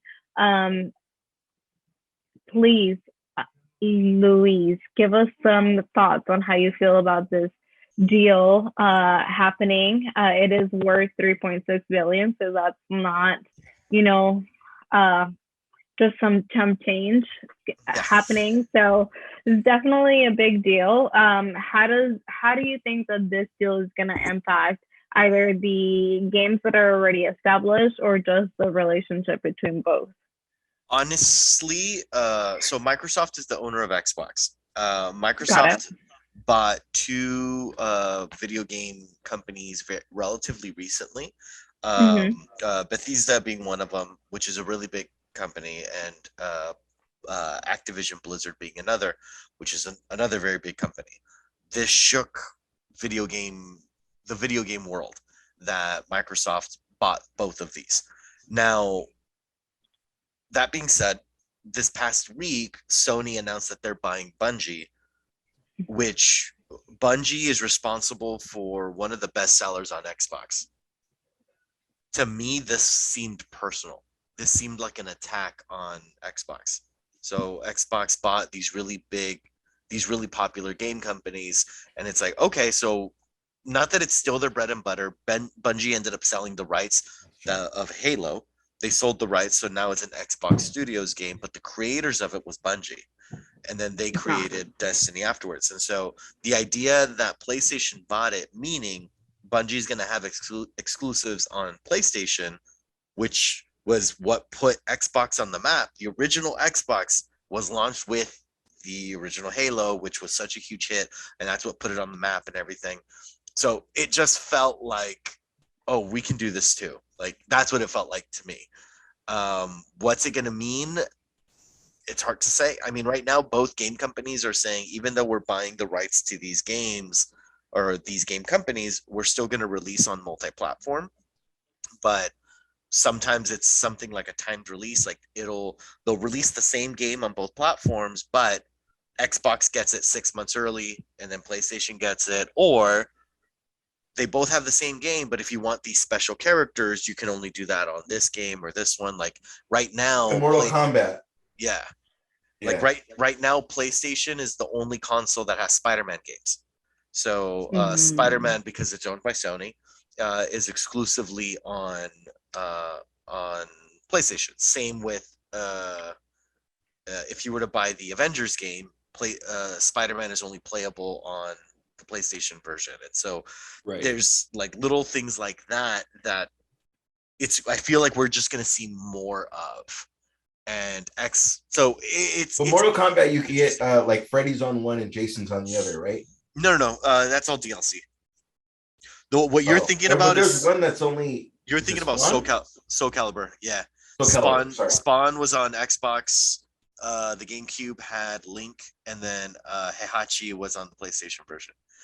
But things like that, where they'll have exclusives, or 2 Soul Caliburs ago, Yoda was on the PlayStation version, I think, and then Vader was on the Xbox version.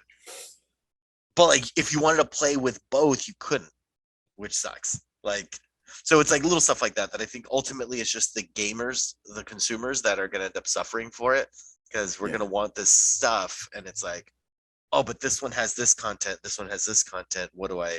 It's going to be full. Even if you did, PlayStation gets this for free, but $20 more, you get Yoda. Fucking Xbox, blah blah blah. You get $20 more. You get. It's just give us everything, but whatever the exclusive is for that, free. Yeah. But you know what I mean? That would be cool, right? Yeah, I agree. Especially since we want to go cross platform. Thank you. Cross-platform. Well, a lot of games are doing cross-platform already. Call of Duty actively does cross-platform. That if you were to jump into a game, it'll have a little PlayStation logo or Xbox logo or PC logo, and so you're playing with a bunch of people. So we're in the future. Like it's a thing. Like 10 years ago, we never would have thought that this is possible, and now it's becoming a more regular thing with more games. Like it's probably the third game in 2021 that I had played. I got asked about Gotham Knights, and they were like, "Hey, do you have PlayStation or fucking Xbox?" And I was like, "That really shouldn't matter anymore." Like we're at a point where little by little.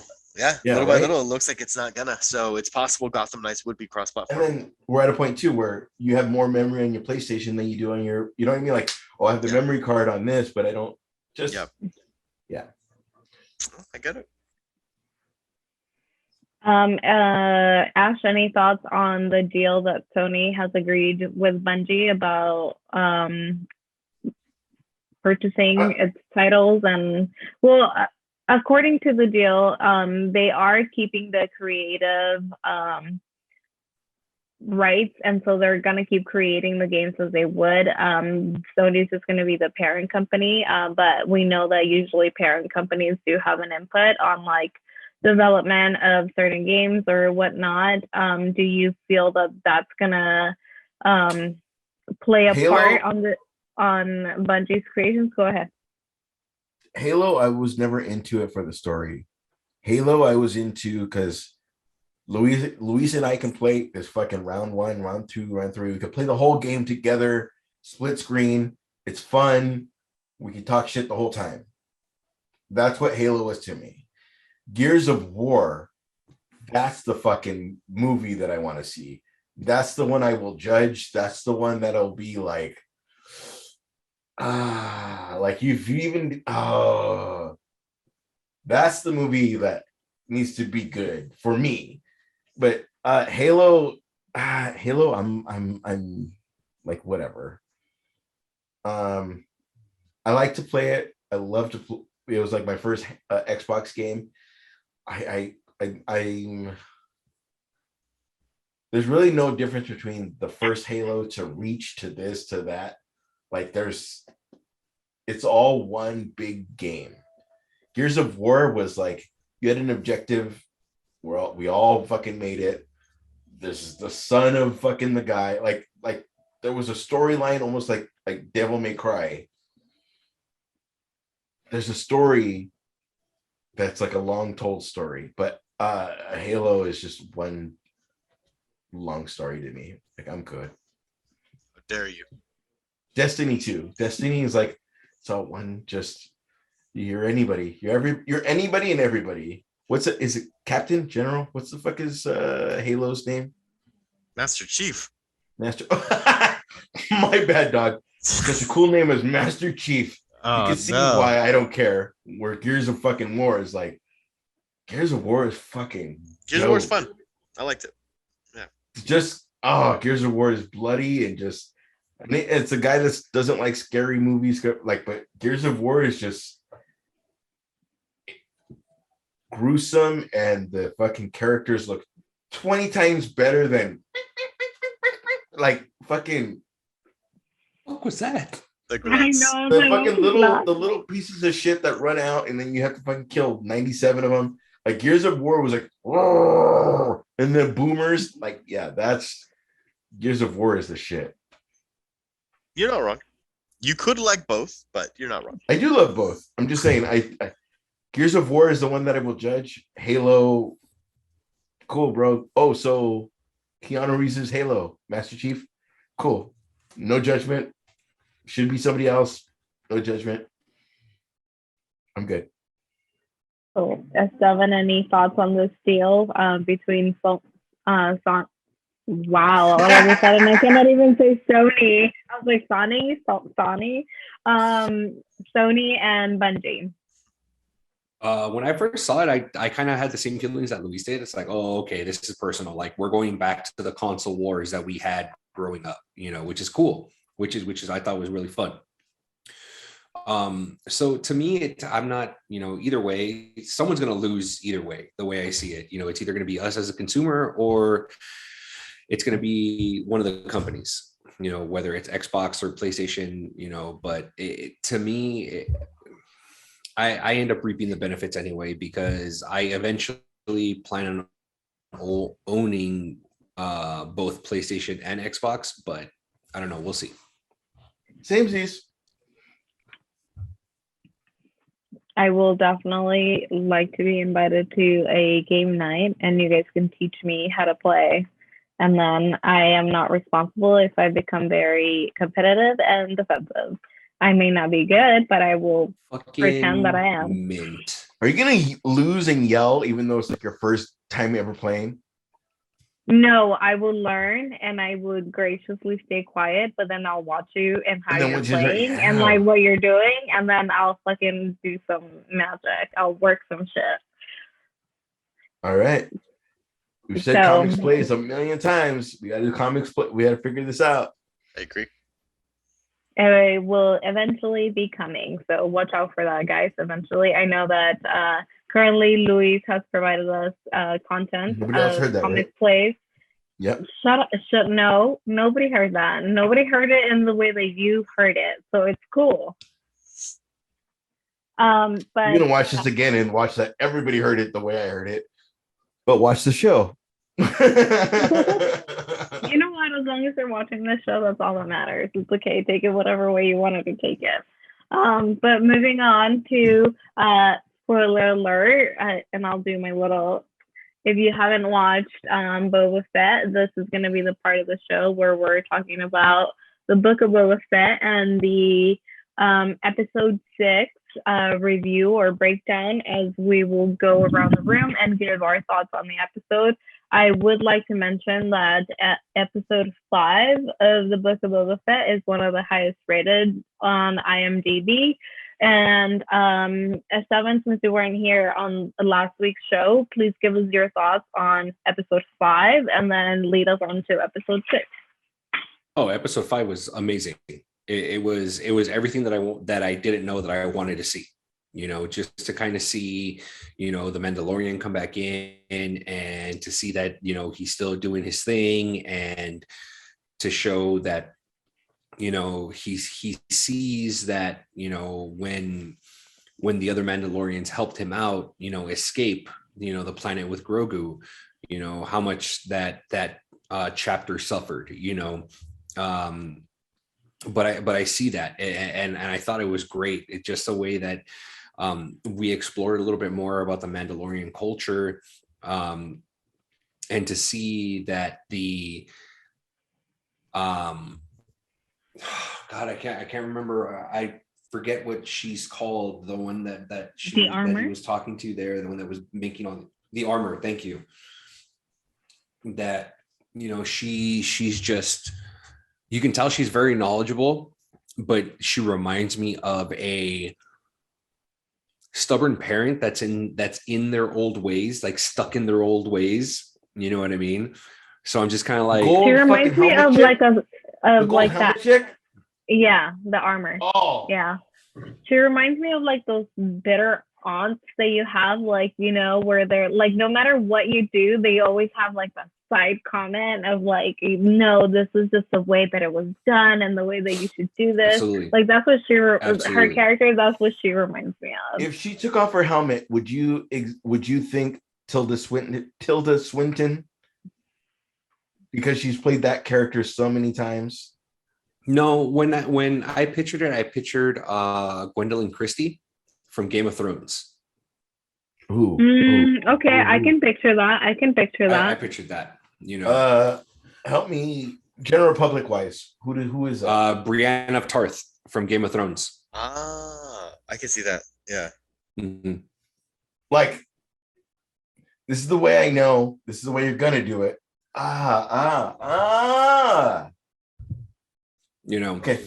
So yeah. So I thought it was pretty cool. I loved the fact that the heavy duty Mandalorian challenged. Even though, but she had a bigger okay, fuck around. Like she had a bigger. No, for sure. But I like it. But it was very much a. Sorry. Yeah, it was very much a fuck around and find out. But But you're cluing me It really into was. how to see it. That's what we need to talk to each other. Like, yeah. And when Shu was training, Din with the dark saber, you can see that, like, he obviously doesn't know how to wield a lightsaber.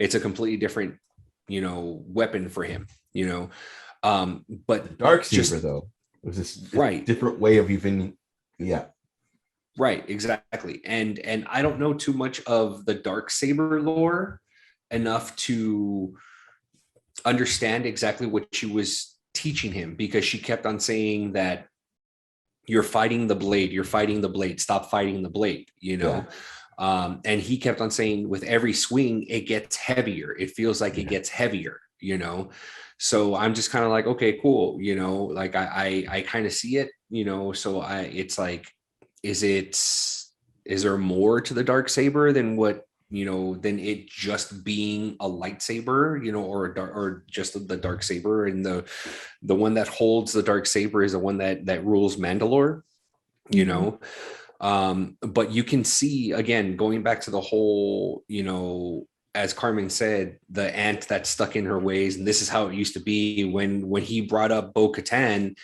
you can tell that she like, ugh, her, it was very much like, how dare you bring her up, she technically blamed the whole purge of the Mandalore people on Bo-Katan and the fact that she was not a great leader, and because she got the saber, the saber was given to her and not earned, that's why the Mandalorian people were doomed. And I was like, damn, like, you just said that in that way, damn, drop the mic. So I'm just kind of like, okay, cool, like there's a lot going on, so I really dug episode 5, and then just to see episode 6, I was just like, fucking A, dude, like this is not the Book of Boba Fett, this is like a epilogue or of Mandalorian season 3. That's what these 2 episodes were, so I dug it, all of it. Go ahead.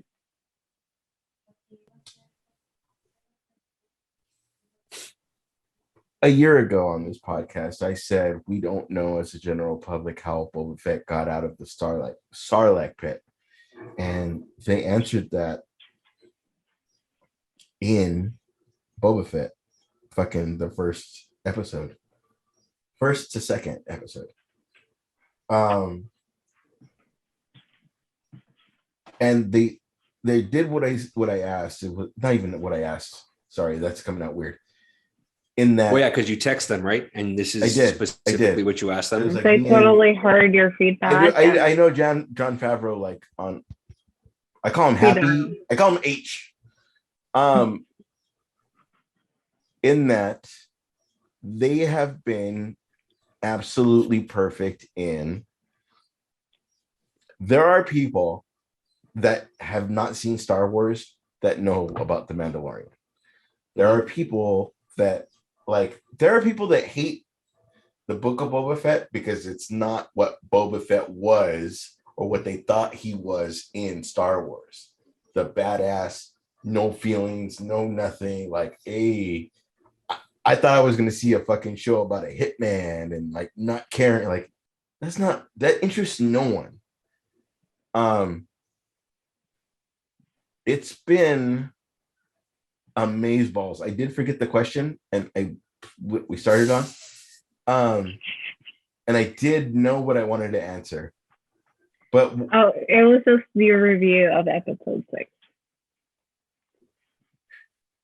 But the episode 5 is what started me on this. Okay. Anyway,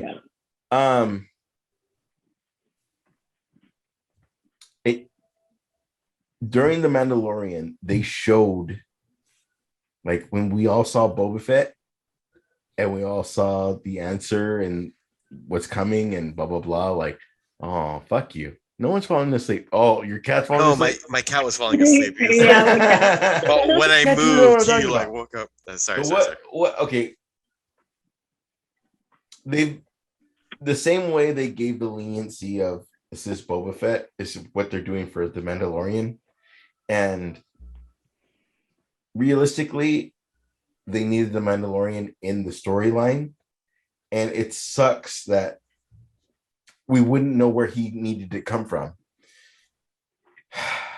They could have done the route where they brought him in, blah blah blah, and then like in the Mandalorian 3, this is what he was doing, and they brought him to that. Mm-hmm. But I will say this: they're building the hut that we saw Kylo Ren almost die in. It's when I texted you guys. There's so much story that like there's a genius, which is Jon Favreau, that's going, and then we'll go into this, and then we'll go into that, and then we'll go into this, and then we're like, and then whatever was already created, there's somebody that knows that this is how it fits into the fucking story. We already know that we're gonna get an Ahsoka story. Like, how is that gonna fit into everything that she's already doing? Like, it's fucking great. Oh my god, it's so fucking great. How come I can't see him? Oh, it's such a fucking dad mode. I'm almost gonna cry now. He's gonna help out Boba Fett, and like as a Mandalorian, like you never know, like this is the next time I'm gonna help somebody. Like even the way he folded it, this cat is fucking gonna fucking fall asleep on me. Cat. What's the cat's name? Garfield. QB. Fat ass. What is his name? Tubi. Is that the cat from fucking Men in Black? And he has the fucking globe around his neck. Oh, the Orion. No. Orion. Anyway, the way that he even folded it was almost the ears of him. Having him on his back the way he had Yoda, you remind me of Yoda. Every fucking thing that they created had a backstory of where we know Luke from. Yeah. Well, very well done. Even the little, when he did the backflip, I thought, oh, fucking Jedi.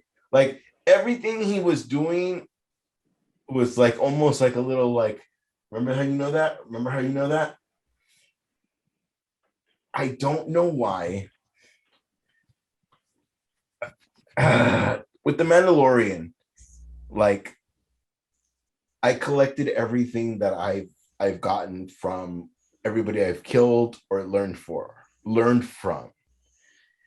And when he did that and made the spear, which was such a big fucking deal, and he made that for Grogu, it almost made me feel like you're making Luke a bad guy and you're making him choose. And I'm like, homie. But at the same time, you're making what the fuck is his name? Grogu? No. Zen? No. Christian Haydenson's Anakin? When he had to choose to not save his mother or go this route, like they always make you like, and fuck you. Like Jedi is either going to be like Jedi, which is almost emotionally bad. Like all of us that choose with our feels, like it's horrible. Hey, so your goddaughter is gonna die, or you become a Jedi. Deuces, bye Jedi. Like I would never, like, you know what I mean? Like you're choosing with the only thing that you've ever known as a dad or Jedi. The guy that left you fucking the one thing that could protect you, or Jedi. You're taking a chance. Like we all know Jedi, but emotionally, like I don't know. I'm thinking, I'm talking out loud.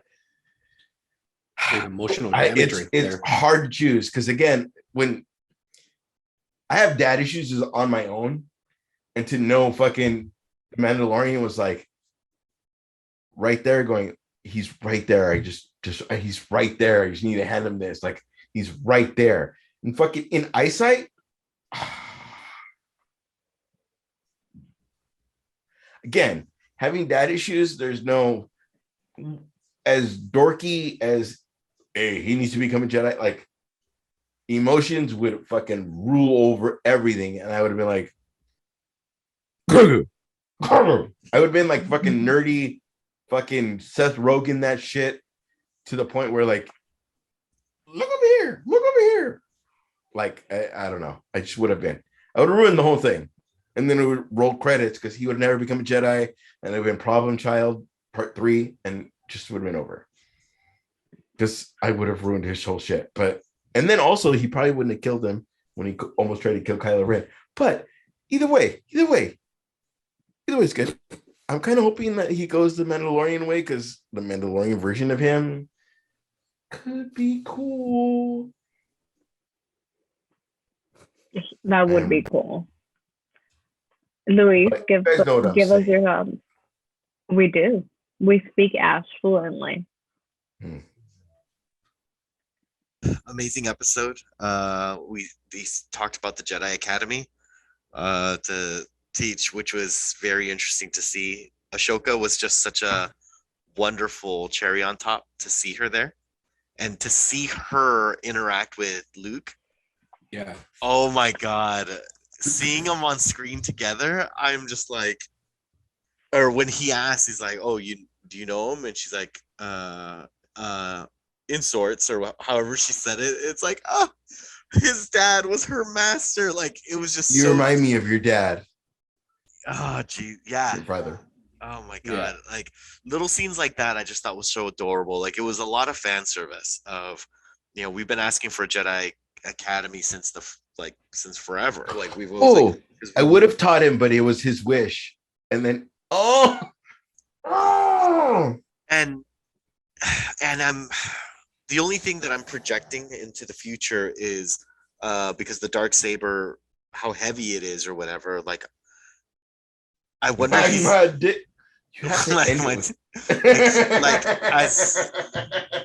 I wonder if they're gonna make him force sensitive to be able to get an ability to wield the Darksaber, like to get an aid, like a little athletic boost to kind of to be able to wield it the way Jedi's wield lightsabers. But that's the only thing I have on my mind. Can I pause you for a second? Yes, I know it's your show. I know it's Carmen's show. The way that I figured it was always going to be like a Hitman thing, where it was always going to be when he had the saber. I thought it was going to be like I have the fucking spear of the thing that I earned, the Darksaber. It was going to be like almost like Punisher status. So when it got into you need to choose, I got real weird, like and then when that's the thing that I was trying to bring up when Luke was like, go here or go here. And I was like,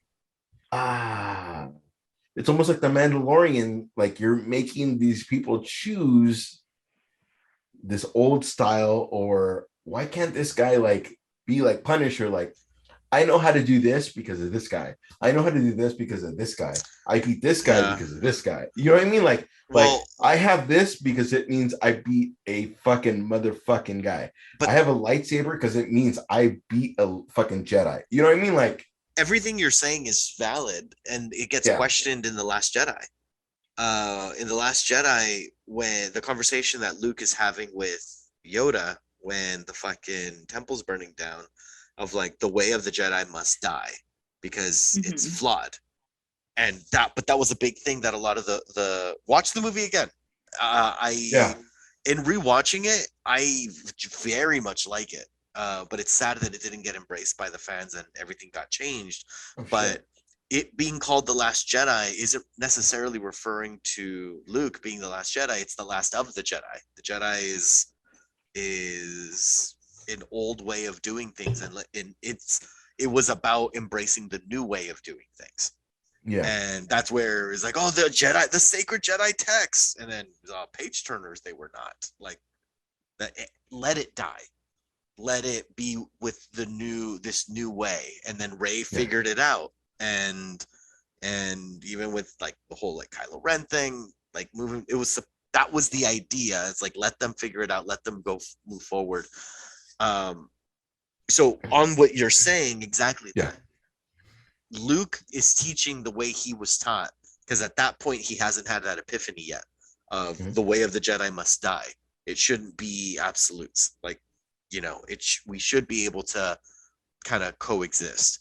But yeah, I don't know. That's exciting. That's why you're making him choose. Like, homie. I know. I'm almost hoping if the Kylo Ren universe means that he was one of those beds dying. I know. I'm kind of hoping there's a baby Yoda fucking Mandalorian. See, I think about that, but then I'm also like, so what? Like, Mando's just gonna take care of this baby, but does the baby Grogu teach him how to be force sensitive? Like, so many questions, but they did such a beautiful way of like tying a bow at the end of the episode of, here's a bunch of fan service everyone's been waiting for. Right. But then go. They have you care about the guy that took Boba Fett's armor. The guy that had it just whatever. Cod right? Vance. Cod Vance. Cod piece. He I respect him as an actor. And there's the guy that wants to shoot his gun first and blah blah blah, and he fucking spoiler alert, he dies fucking crazy. But like, they've built a thing together because of the Mandalorian, where like, hey, just take out this fucking huge ass fucking sandworm from the Beetlejuice, armored to the gills, like crazy fucking thing, and they have this whole backstory, and that's what makes it like, this is why I respect you, this is why you respect me, we're good, blah blah blah. And that's why he has a badassery of, I don't have the armor, but it's the badassery of that, the experience, the this, the that, knowing that I only need to talk to one person because that's talking to the fucking town. It's so great, and it's such a spaghetti western. It's all in the same episode. Fucking the vibe of Return of the Jedi, having baby Yoda, excuse me, not baby Yoda, but Yoda in your backpack doing the little flip thing, like all that is in the same thing of, we're going from here, we're here, we're going from here. And it's I don't know, man, they have figured out the perfect balance. Even getting into this, we brought in Boba Fett from The Mandalorian, and now we're sneaking The Mandalorian into Boba Fett. And you know what I mean? Like, it's, I may know some people. And then they're bringing in the people that he's introduced into his own storyline. Yeah. It's so fucking good. Oh, when he gave the money back, it's on the house. Texted you guys. There's so much story. It's almost like you introduced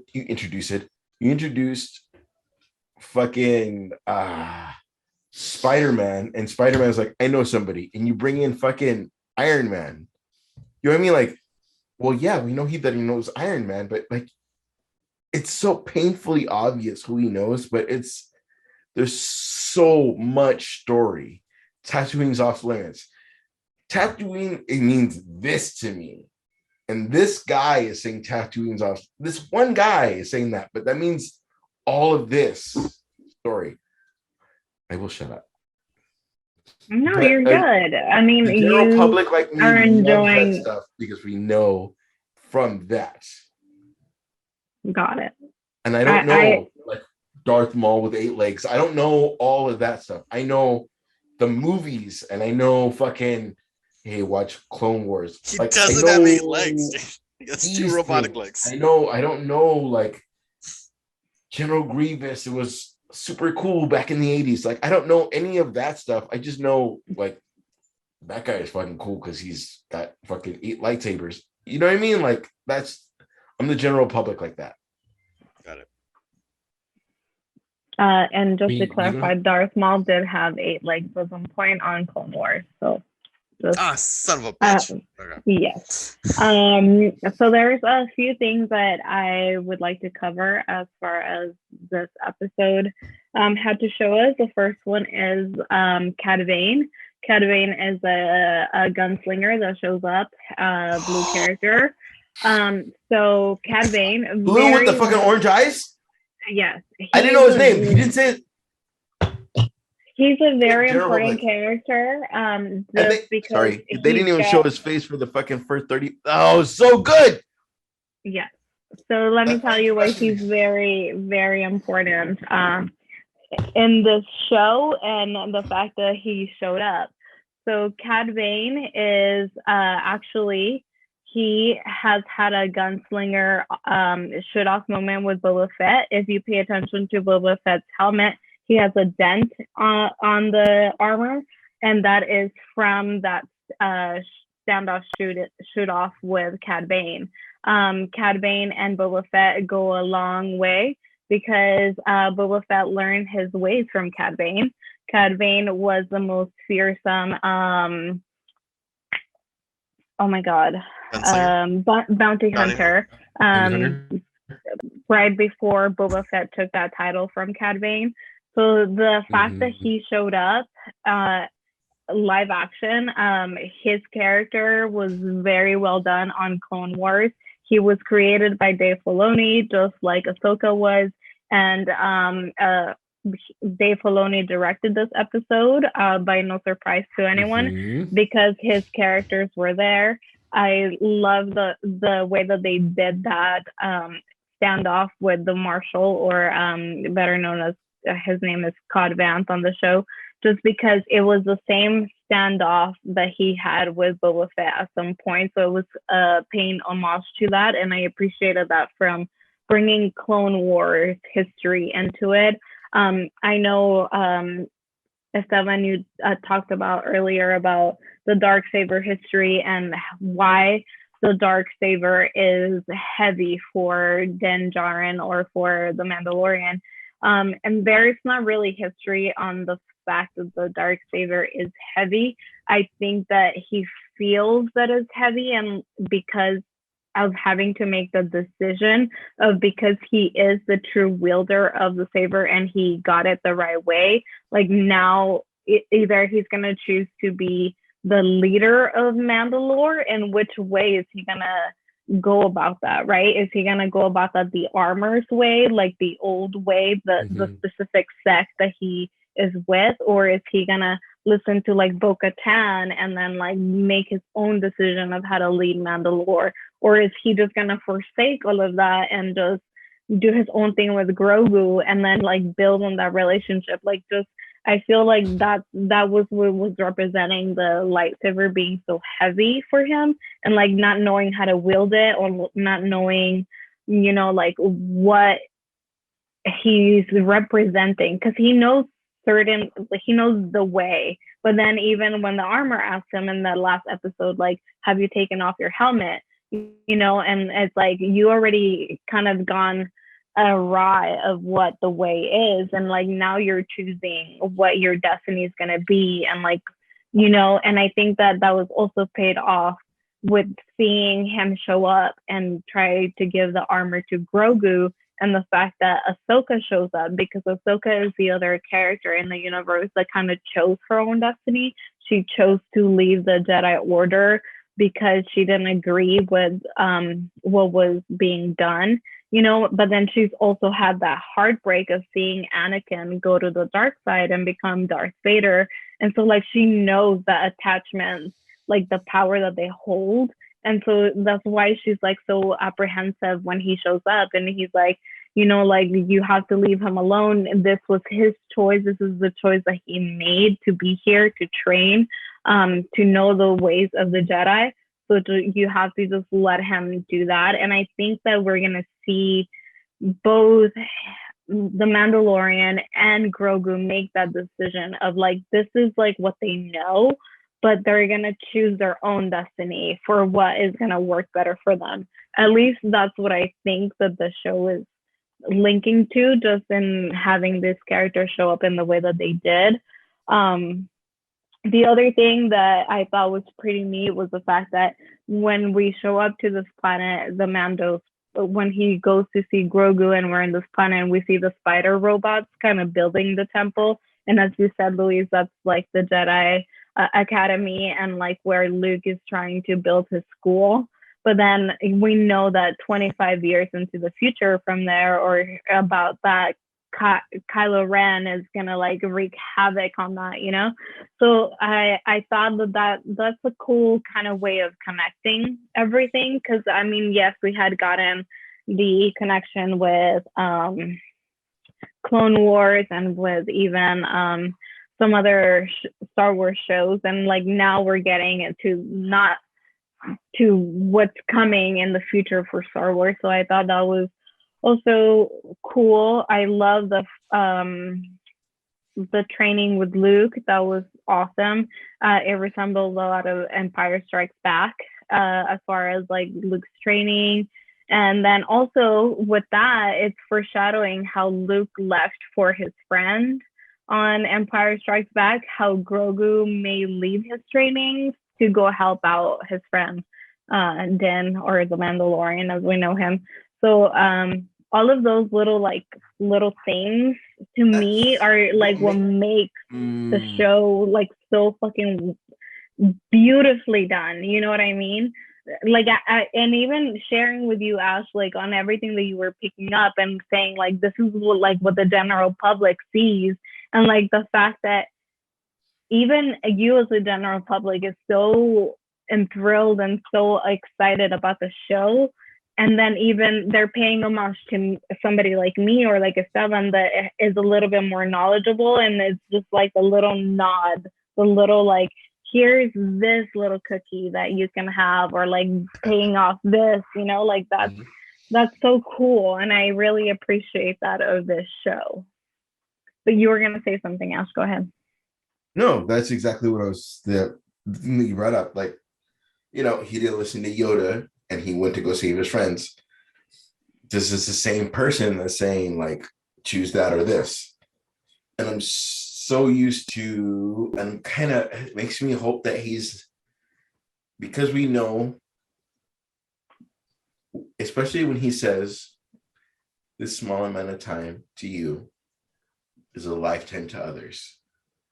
Yeah. Means to me, please do not be in that fucking hut, because as soon as Mandalorian season 1 happened, we all, no, I won't even say we all. I will say the super duper people that know the lore were already like, he was in that hut when he tried to kill Kylo Ren. Like, so you're trying to make him the bad guy, which I don't think they're gonna do. And then you're making me hope that he doesn't become a Jedi, and you're making me hope that he becomes in the lore of martial arts. You're making me hope that he becomes a Tony Jaa, and just, I'm gonna accept this, or a Bruce Lee. I'm gonna accept this from this from this from this, and whatever works for me to survive, I'm going to do. And I'm kind of hoping that happens. Like, I'm not gonna have a full Jedi thing. I'm not gonna have a full whatever thing, but it's gonna be a thing where I thought it's a guy with dad issues, like a guy that just left his fucking armor for you, or Jedi, and you're what you're going against is the guy that risked his life for 2 seasons to save you, and then left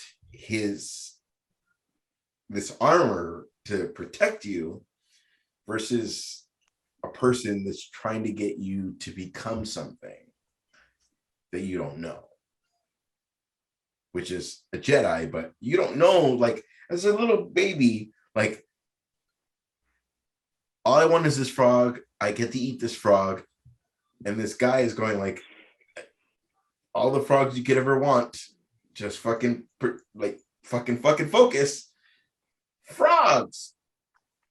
And then fucking he leaves. And it's like the death of you when he like, oh, he didn't even realize it, but the ship leaves and like, the feels, bro. Like, I don't give a fuck. I hope he becomes the best Jedi of all time and he becomes the guy that fucking defeats Vader. But there's whatever backstory he has that becomes the greatest of all time, there's going to be the little things that became him to me. The journey is the emotions that he felt, because I felt those to become whatever the fuck he's going to become. If he becomes the greatest hitman of all time and never becomes a Jedi, I will accept that. But whatever the fuck he's going to become, as long as he's not going to get slaughtered, and Kylo Ren is the one that fucking stops it, but everybody else is slaughtered, and it's Grogu that gets slaughtered. If I'm not mistaken, he's the only one that doesn't get slaughtered because he woke up. Which means in the lore, he becomes slaughtered. Am I wrong? I'm looking at you, Luis. Nope. All right. It's gotten really late. We all remember when Kylo Ren remembers that he was the only one not slaughtered. Yes. We all fucking put together that. I think that what you're leading to is the fact that you don't want Grogu to be there, or that he was there. And I think that's what we're going to get, the fact that Grogu has left and is with Mondo, and that's why he didn't get murdered by Kylo Ren at the Academy. Hopefully, that's what I'm hoping for, because this is my prediction, that he's gonna choose the lightsaber, Yoda's lightsaber, right? Because he's currently trying to connect to his past and trying to relive those memories. I mean, we saw his flashback to Order 66, but and when that was happening, he will have it on him. Yeah. That's what I'm like saying. He will keep Yoda's lightsaber, and because Luke has given that to him, he made the choice, right? But I think that as Luke understands that leaving for your friends and that those relationships are also important, because he did it on Empire Strikes Back, he will then give Grogu the chain link vest or the shirt, and wish him to do the best that he can with the ways of the Jedi, even though he didn't complete his training. Like, I hope that that's what happens. That's what I would love to see. But yeah, like Ash said, for us, it has become a late night, because, we just get carried away with conversation. Again, I would like to thank all of you for listening to us. We really appreciate you for tuning in, giving us your time. Everybody talks shit, but this is what becomes the show that we all fucking do. It all becomes the show. That cat. It all becomes that show that we do, and we have a new pet in our show, Luis's cat, which is continuously making his debut on Luis's screen. It's not to you, Carmen. I understand. But again, to our viewers and listeners, thank you for tuning in. Again, we appreciate your comments, your feedback, and your interaction with us. We know that you're listening, and we appreciate you, and tune in soon next week to hear more thoughts on Boba Fett and the the last episode, or soon to be the last episode of the series. So What's the last episode? Thank you. Is there a number? I think it was 7 episodes. So this next one, or is it 8? It's either 7 or 8. I don't remember. 8. So then 2 more. So this is not the last one, but it's coming. I hope that it continues to be as great as it has been.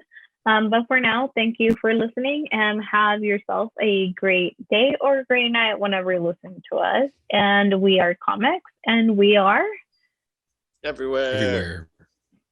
Exactly. Goodbye.